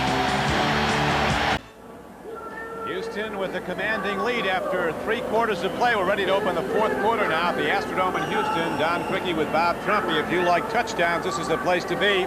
55 points scored so far and more to come. Yeah, and I think of those people out there wondering if the Houston Oilers are trying to run up the score. I frankly don't think so, because this is the way the run and shoot functions. You throw the thing 10 or 12 yards deep, and a runner turns it into a 24 or 30-yard gain. That's not running up the score. This is just a product of the way the run and shoot functions when it's working well. And it has worked especially well. It's getting better every week. Right now, the Oilers challenging again as Pinkett with both arms on the ball takes on tacklers inside the 15-yard line. First down carry, good for 3. The Bengals made a trade this summer for 2 cornerbacks. And they got when Eric Thomas got hurt, it really affected this Bengal defense, and affected this Bengal defense big time. They got Carl Carter and Rod Jones, and throughout the first 6 games of this season, if they've been burned somewhere, they've been burned at the corner. There's Eddie Brown, the wide receiver, but the corners have just not done the job for the Bengals so far. Well, Eddie can play some football, but now that bad knee. Second straight missed game. Oh, and a catch with Jeffries. He hasn't been in the end zone yet today. Everybody on the Cincinnati team, other than defensive coordinator Dick LeBeau and Chuck Studley, hit him. Yeah, Jeffries hasn't been in the end zone, but he's the only wide receiver who hasn't. Right. Ricky Dixon in coverage that time. There's Dick LeBeau, the defensive coordinator. The idea of this defense is good. Show blitz, play zone, but the corners have just been eaten alive. LeBeau was an all-pro player with the Lions as a corner. Oh, he could play. Out of Ohio State. Kevin Gilbride, the offensive coordinator, out of Southern Connecticut State. At New Haven, Connecticut, he came out of the Canadian Football League, a very bright, innovative young coach. He is the man who implements this run and shoot offense. Got a couple of big ones on that Oilers coaching staff too there. Yeah, the other one was Bob Young, the offensive line coach, used to play for the Cardinals. He was the strongest man not only in the NFL but in the world at one time. In my opinion. Yeah, played with the Houston Oilers for a while. That strong, one of those guys who would run up a hill with a refrigerator on his back. Looks like he's wearing that refrigerator on another part of him now. Next guy that beats him arm wrestling will be the first one. Didn't he used to win that every year?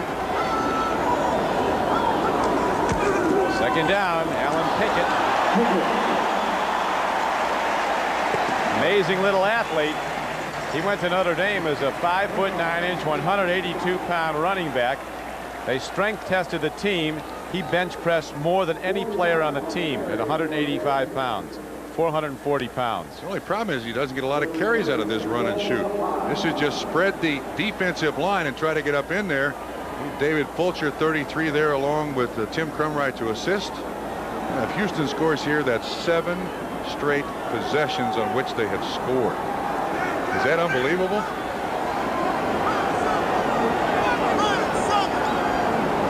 It is unbelievable. First down, Pickett heading towards the end zone, but he's knocked down short of it. Got to the 3-yard line. We have 12:55 to play in the game.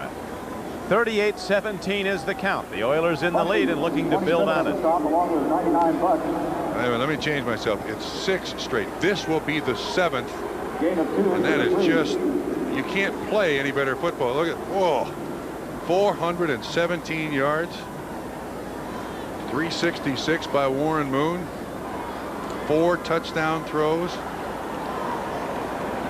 This is the way when you draw up the run and shoot on the blackboard, it works. It's not supposed to work this good. It has.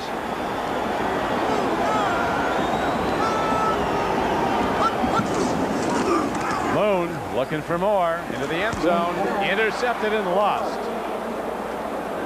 Bengals had it and they lost it. Rod Jones, number 25. That brings up 3rd down and goal now for Houston. I don't know how he misses this one. He's got Drew Hill 85 in coverage, and you see nice pattern, just a little circle route. Well, maybe a tough catch, but that was the 12th play of that drive, and that's what Jack Pardee likes about the run and shoot. Ball possession. Oh, look at here, they're going for it. On 3rd down and goal with the 4 wide receivers again.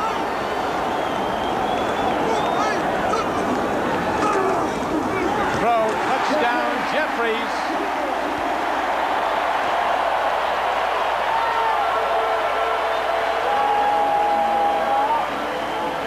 A career high for Warren Moon, and a happy day at the Astrodome for Coach Jack Pardee. And Moon, with his 5th touchdown throw, has really spread it around. 5 different wide receivers catching them.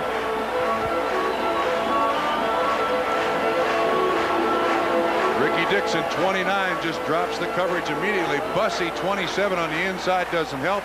Jeffries is wide open. I'm telling you, it doesn't work this good when you draw him up. And it's worked this good all day. We talked at the outset, Trump, about the busiest guy in the Astrodome would be the scoreboard keeper, and that has been the case. It's now a 45-17 game with 12:08 to play. The Oilers will kick off again when we come back.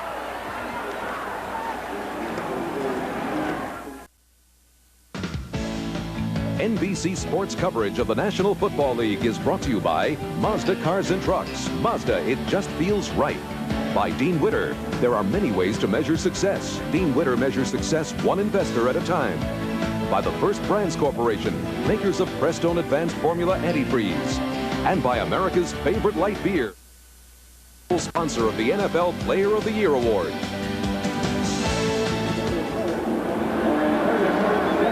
Warren Moon with defensive end Sean Jones. Look at Warren Moon's passing numbers. He has now thrown for 5 touchdowns today, for 16 for this season. There's his backup, Cody Carlson, from Baylor University in his 4th year. 3-time captain of the Baylor Bears. See if Boomer stays in there the rest of the way. This one has been out of hand for some time. 45-17. Oilers lead. And Smith runs it back. The 22-yard line. Don Warren Moon has now thrown 16 touchdown passes in 6 games. Suppose he likes to run and shoot. They're not only at the outset they were running and shooting. Now they're running and scoring. It's working. In situations like this, now, no question that Sam White realizes he is putting his quarterback in jeopardy, because unless they run the ball, the pass rush of the Oilers is going to be uncontrollable at this point in the game.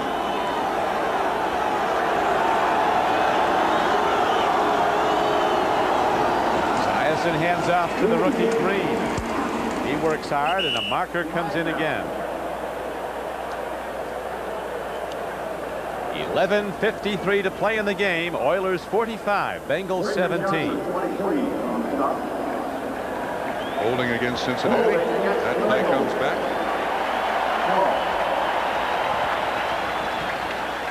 Jack Hardy was saying yesterday, anytime 2 good teams play, you can bank on it that 4 or 5 key plays will be the difference in the game. 5 throws of Warren Moon for touchdowns have certainly been key. 86 offense during the run. 10-yard penalty from the spot of the foul. Mike Barber called for a hold, was that? Yes. Outside receiver blocking on one of the cornerbacks. Yeah. Warren Moon's touchdown passes to Hill, Gibbons, Jeffries, Jones, and Harris, and Anthony Munoz on the sideline. Probably done for the day.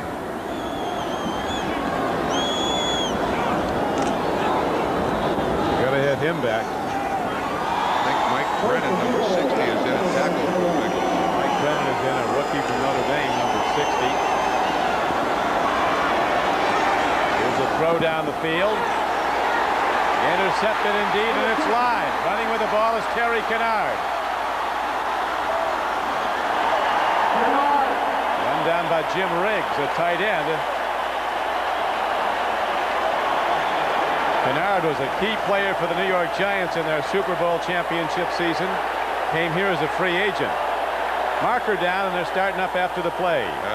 These teams do not like each other. There's no question about that, whether Jerry Glanville is here or not.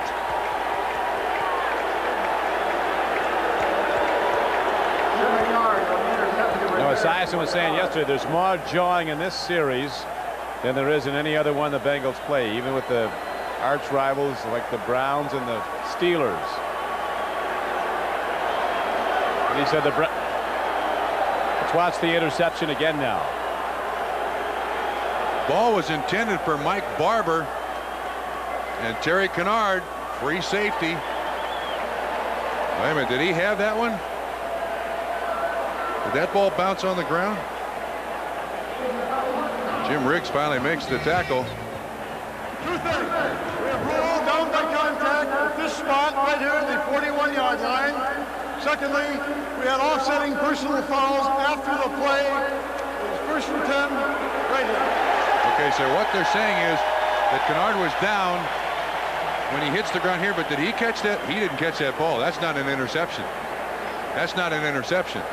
Now, there is a rule that if it's been ruled down by contact, that it doesn't go to replay, but they ruled down on contact only because of the spot of the ball. So I think the replay can intercede here, and that was not an interception. And we're Esiason has had his problems today. Again, watch this ball, Don. There is no way this can be ruled, because you got the same rules for a receiver as you do an interceptor. Second foot down, that ball is loose. That's an incomplete pass. Excellent look there by our guys. No way that's an interception. Chuck Eberling is the man to make the call.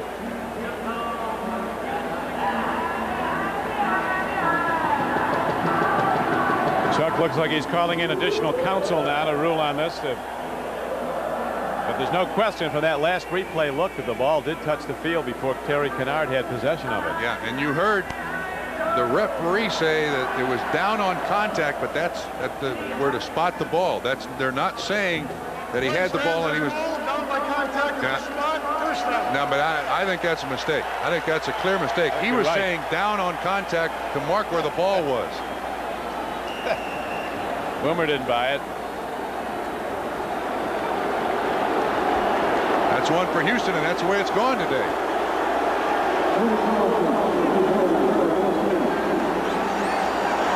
Carlson is now in the game, quarterbacking the Oilers. Cody Carlson, he's good.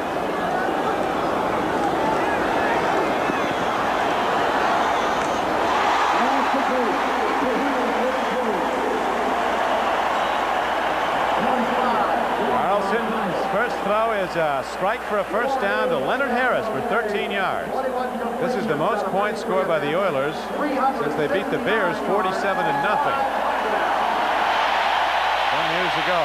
Eric Wilhelm is warming up on the sideline for the Bengals too, so it looks like the two starting pitchers are out. 1977, the Oilers beat the Bears 47-0. They're beating the Bengals 45-17. Carlson is 6'3", 195. He was 3 times the captain of the Baylor Bears. Time he's off target.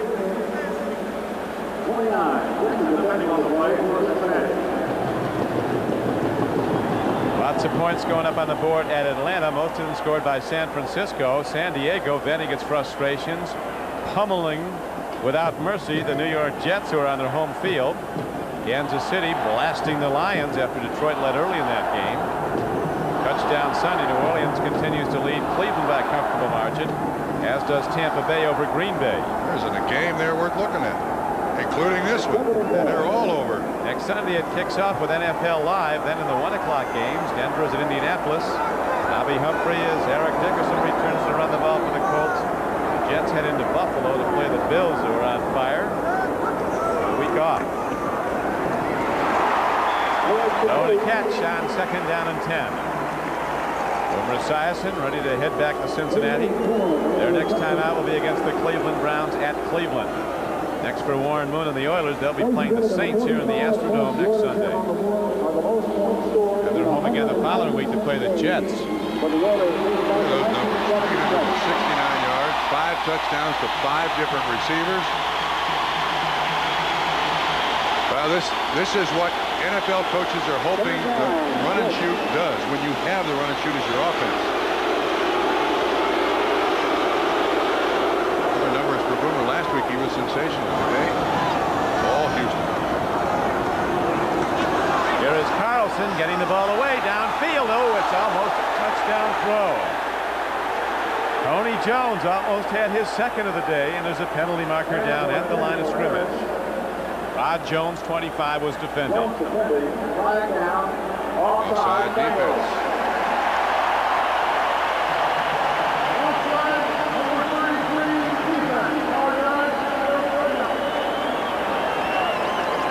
He said something 3. There's Dick LeBeau, the defensive coordinator.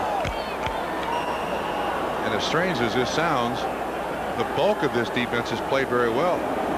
The cornerbacks have been eaten alive today. Ricky Dixon, Rod Jones, Carl Carter have just been hammered. You give up 45, your defense isn't very coordinated. Houston is 7 of 8 on 3rd down conversion. This is 3rd and short. Yard. Looks like they have it.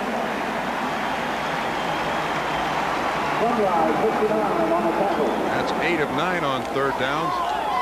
I think they show some mercy to these Oiler offensive linemen and let them run block, which is a lot easier than pass blocking. These guys have to be worn out. A lot of them are out of the game now. Steinkuhler and Munchak on the sideline. There's the offensive line of the Bengals. This road tour continues for them. They're in Cleveland next week on Monday night.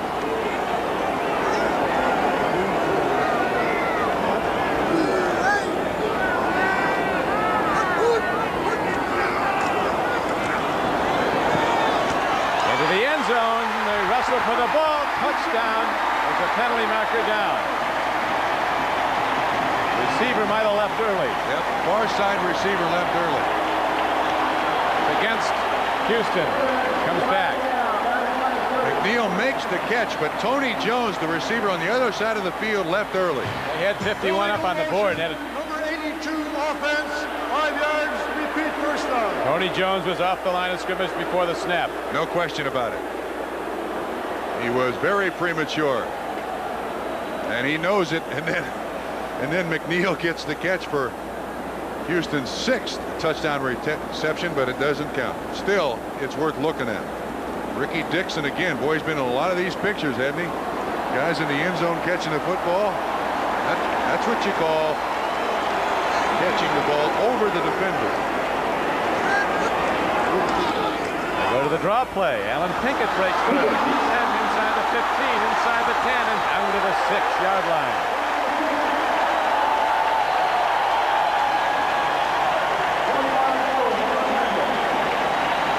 And he stayed in bounds, which no one's unhappy to see. Rod Jones on the tackle, and they split the defense beautifully. Pinkett breaks a tackle there. Well, there's holding on Ricky Dixon. Flag not thrown, but it's a first down, close enough to a measurement. They are eating it up in chunks today, aren't they? Big ones.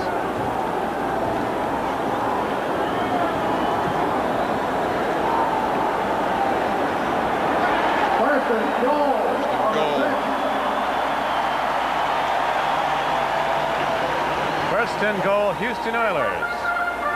Kick off your night on NBC and play McMillions. You could win at least $1 million when you watch the new drama series Hull High. Then on the critically acclaimed new series Life Stories, meet 4 people looking for surgical solutions. Plastic surgery is the story of an all-new lifesaver. Followed by an NBC world premiere movie, A Quiet Little Neighborhood, A Perfect Little Murder. That's all tonight, only on NBC. First down and goal, Houston Oilers, who already lead the game 45-17 with 8:12 to play. Carlson pitching, tip ball. It'll be second and goal.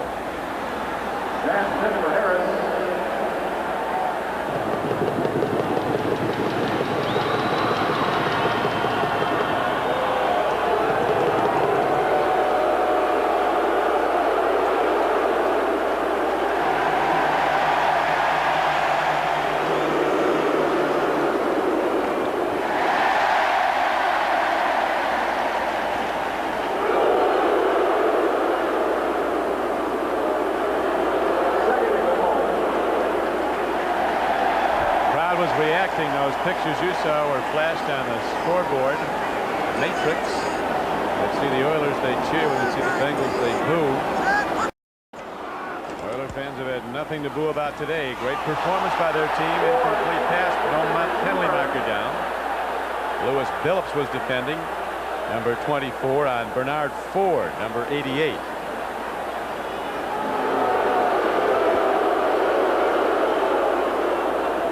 There's the Matrix scoreboard.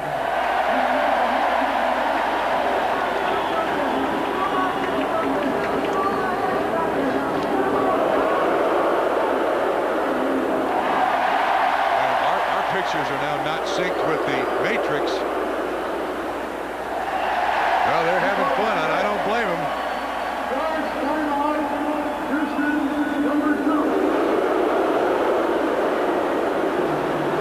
Houston's just taking a timeout.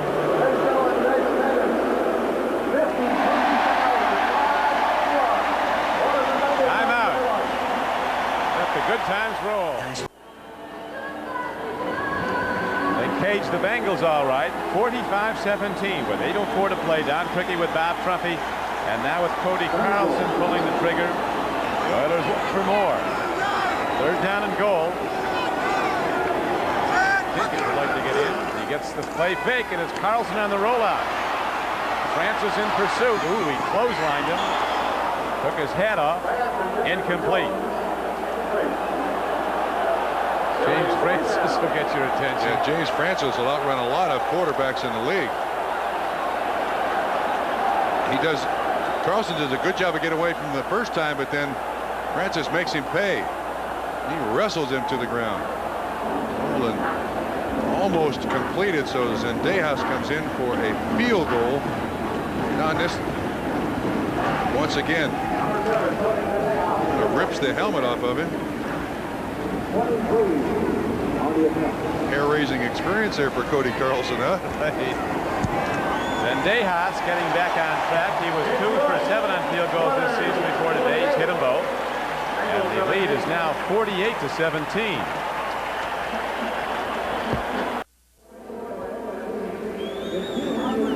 Don, you and I have done a lot of football games over the last 13 years. Look at this performance by the Houston Oilers. First, the interception. We're not done yet. That's not the entire game. That's 5, 6, 7 straight possessions they've scored, wow. And an interception returned by Richard Johnson for a touchdown. I've never seen that all the games that we've done in 13 years. And certainly here, Mr. Trumpy, that 61 points the Bengals ran up last December is not out of the question for the Oilers. They need 13 more. A lot of time left as Kendall Smith runs it back. Brought down by number 20.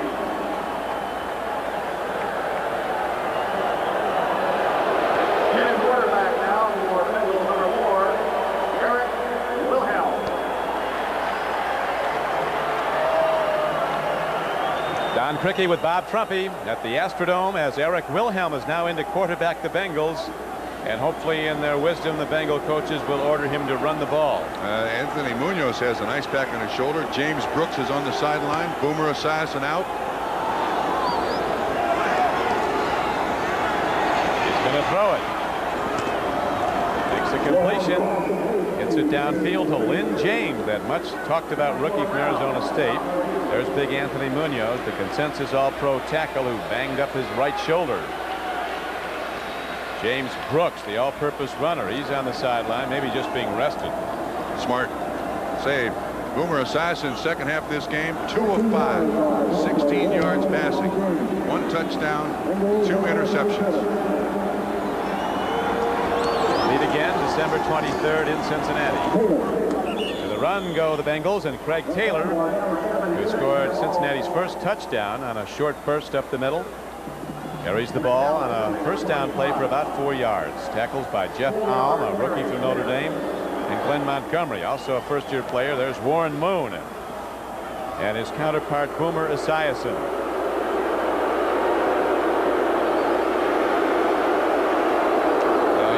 This is when quarterbacks plead deafness. Warren can hear though.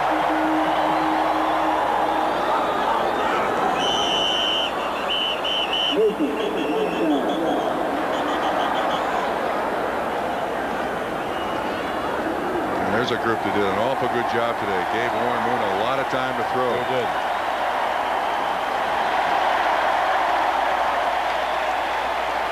Ball start, 63, offense. 5 yards, still second down. Joe Walter called. The fans are having fun here. Dueling coaches, and I do think it's Jack Party's going to win. It's time to pay, Sam. By the way, the bottom of that sign there says House of Pain. They don't even call that. They call us the House of Pain anymore. Bubba McDowell is in. The whole atmosphere has changed. Swing pass incomplete on second down and 12. As we check the 10-minute ticker on this 6th Sunday of play, 49ers en route to yet their another victory of 14th consecutive on the road. San Diego beats the Jets 39-3. Jets went into that game favored on their home field. Cleveland getting close to New Orleans in the fourth quarter at the Superdome.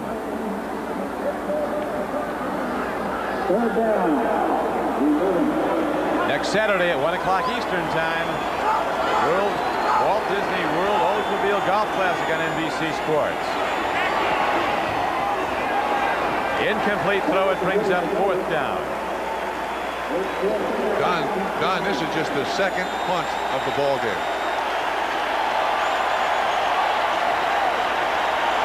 If they in fact punt it, maybe they'll pass. No. Let's not do that. Let's just punt the ball. Ray Childress on the sideline. What a game. Boy, he was unbelievable. Ray Childress personally dominated on defense early in the game.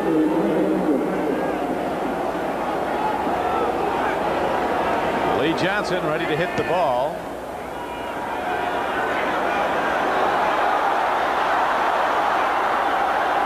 And returned by Gerald McNeil is out across the 30 to the 31-yard line. Penalty markers down.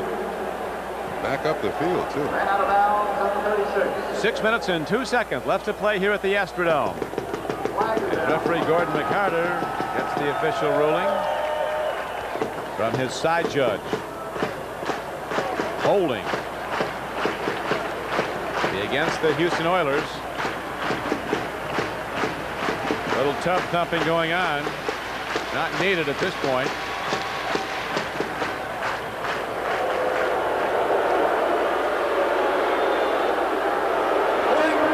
Number 26 receiving team during the kick. 10-yard penalty from the spot where possession changed. 1st and 10. Fine. Start the clock. Bo Orlando on the hold. Today it was Dome Sweet Dome. No question about that. Next Sunday, the Broncos go to Indianapolis to play the Colts. The Jets go to Buffalo. Those are the 1 o'clock games on NBC Sports, following NFL Live at 12:30 Eastern Time. It's a doubleheader day on NBC with the Steelers and the 49ers playing at Candlestick. Raiders play at San Diego, and the Chargers now are worth looking at after what they did today to the Jets, 39-3. They blasted the Jets in New Jersey. The Jets home field. The run. With it is Victor Jones, a first-year player from LSU. Takes the ball out to the 25-yard line. Tackled by David Fulcher.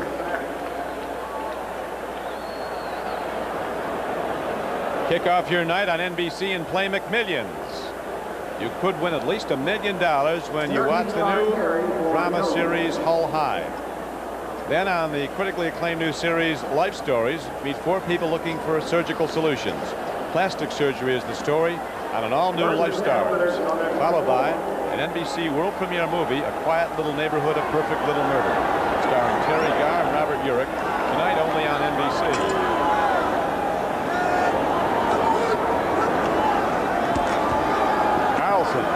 First and 10, throws downfield, makes the connection, free ball. It looks like the Bengals have it, if indeed it's ruled a catch and a fumble.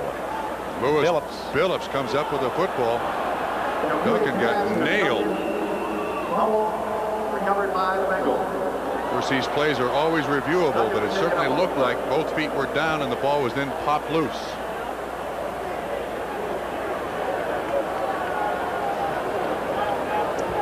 Houston Oilers, a playoff team 3 straight years, looking to annex that. See if we can pick up who makes the hit. Looks like Kevin Walker, 59. I still couldn't tell if he made the catch here. It certainly looked like it. With this victory today, which the game well in hand as Curtis Duncan has attended to, the Oilers will have beaten the Cincinnati Bengals 6 of the last 8 times they've played. They split last year. The Oilers rallied to win here in the Astrodome 26-24, and then the Bengals won last December 1st 61-7.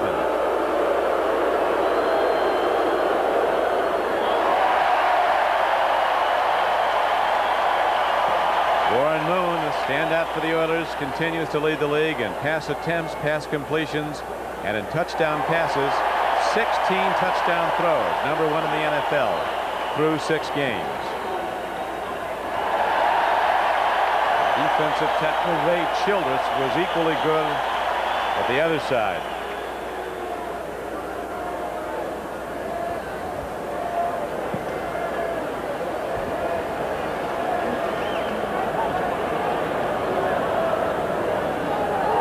The Breeders' Cup Steeplechase is next Saturday at 3:30 Eastern Time here on NBC Sports.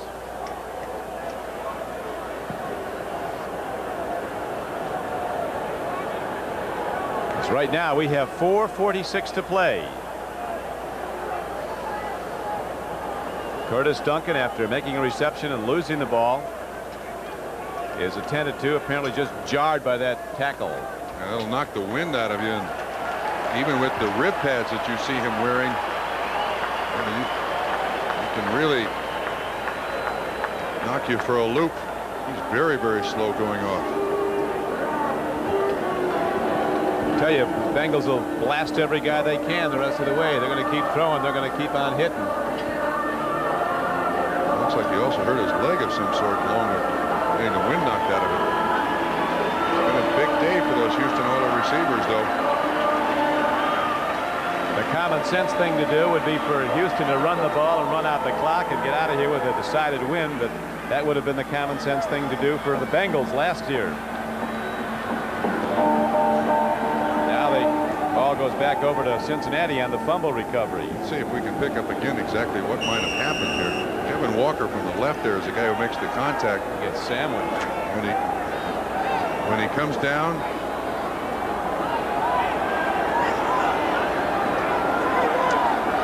Now in the fumble recovery, go to live action, and the Bengals have the ball. First down and 10. No problem with the exchange there on center Bruce Kozerski. Clock continues to run, though. That's the plus. The Astrodome is more than half empty. They've sent the people home happy here in Houston. You see Kozerski never gets the ball up to the quarterback. Looked like it slipped right out of the center's hand. Wilhelm does a great job to recover it. People dressed in the same color there.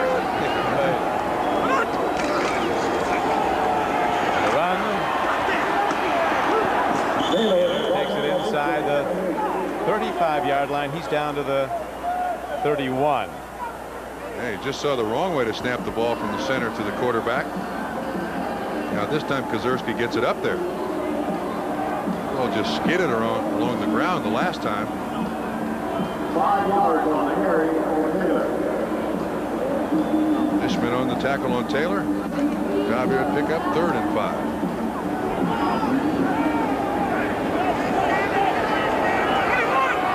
Wilhelm, a second-year player from Oregon State, working at quarterback for Boomer Esiason in the late stages of this game. Penalty marker goes down, as does the runner, Craig Taylor. I think he tripped over the quarterback. Good day's work there by Ernest Givens, number 81.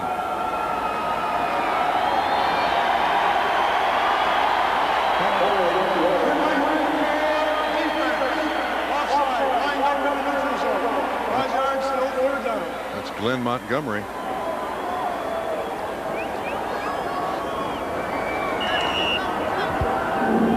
highly regarded rookie is Glenn Montgomery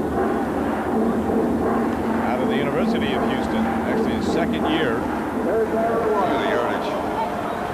386 of that thrown by Warren Moon. Believe it.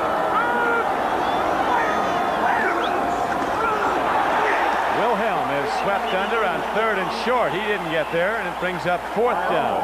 They were running the option there, Don. He was going to option very well. Yeah, right. But he was running down the line. It was Jeff Alm that made the tackle along with William Fuller. That's what that play was going to be. The option. On 4th down, the Bengals, hopelessly out of this game, will go for it. Watch what he does.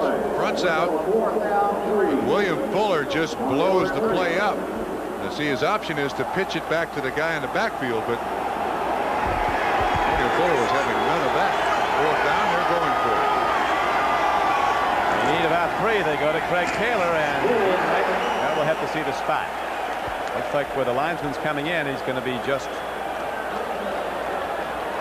He got us by the nose of the ball. I think the spot's going to give it to him. They're going to rule no. Spot short. Oilers take it over. Oilers took this one over a long time ago. A long time ago. They have had the ball 8 times today to this point and scored on 7 of them, plus had an interception run in for a touchdown. That's about as good as it can get.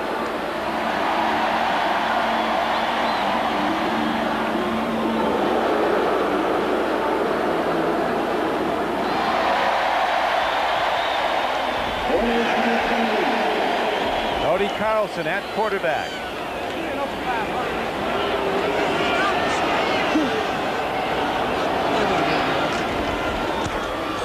Handoff goes to the rookie Victor Jones of LSU. As Victor Jones takes it across the 30-yard line on a first down carry. And the game clock will wind down to the 2-minute warning.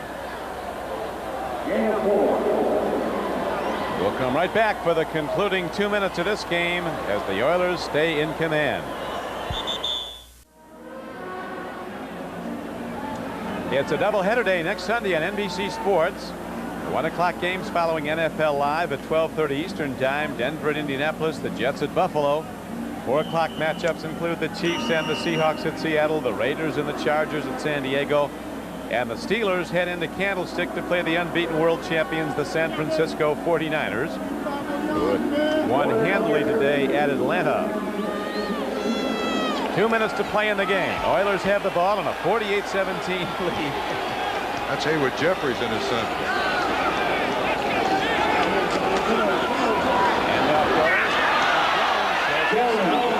First down out to the 40-yard line. Brought down by number 59, Kevin Walker of the Bengals. Well, mercifully, the Houston Oilers are running theirs. He was the executive producer, man. excuse me, Trump, of NBC Sports is Terry O'Neill. The coordinating producer of NBC's football is John Ferratzis. Today's game has been produced by Glenn Adamo, directed by John McDonough, associate director Doug Graybird, production associate Jenny Huber, technical manager Keith Scamahorn, production managers John Craig and Tim DeKime, and technical director Jimmy Johnson. 1:15 to go. The Oilers running out the clock now with a 48-17 lead.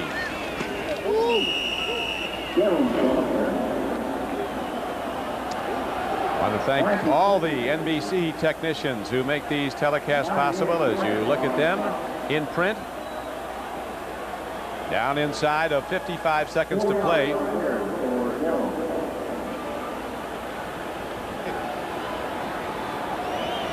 .48 seconds to go. The Bengals heading back to Cincinnati. Then they'll be on the road again next week, heading to Northern Ohio to play the Browns on the shores of Lake Erie at Cleveland Stadium.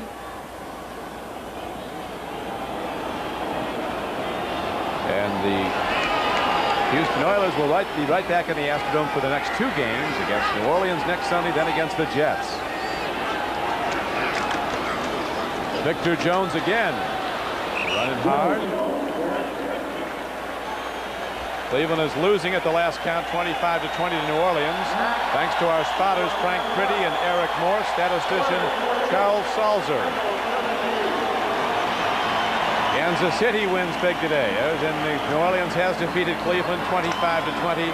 Tampa Bay over Green Bay, and Jack Pardee with his team's most impressive win in his young tenure as head coach of the Oilers, a 48-17 rout of the Cincinnati Bengals, a reversal and an avengement of the 61-7 loss that Sam White and the Bengals laid on the Oilers last December in Cincinnati. Bob Trumpy. The performance by Warren Moon, probably the finest I've seen in about the last 10 years. We'll be back to the Astrodome in Houston, Texas in a moment, where the score was 48-17 Oilers.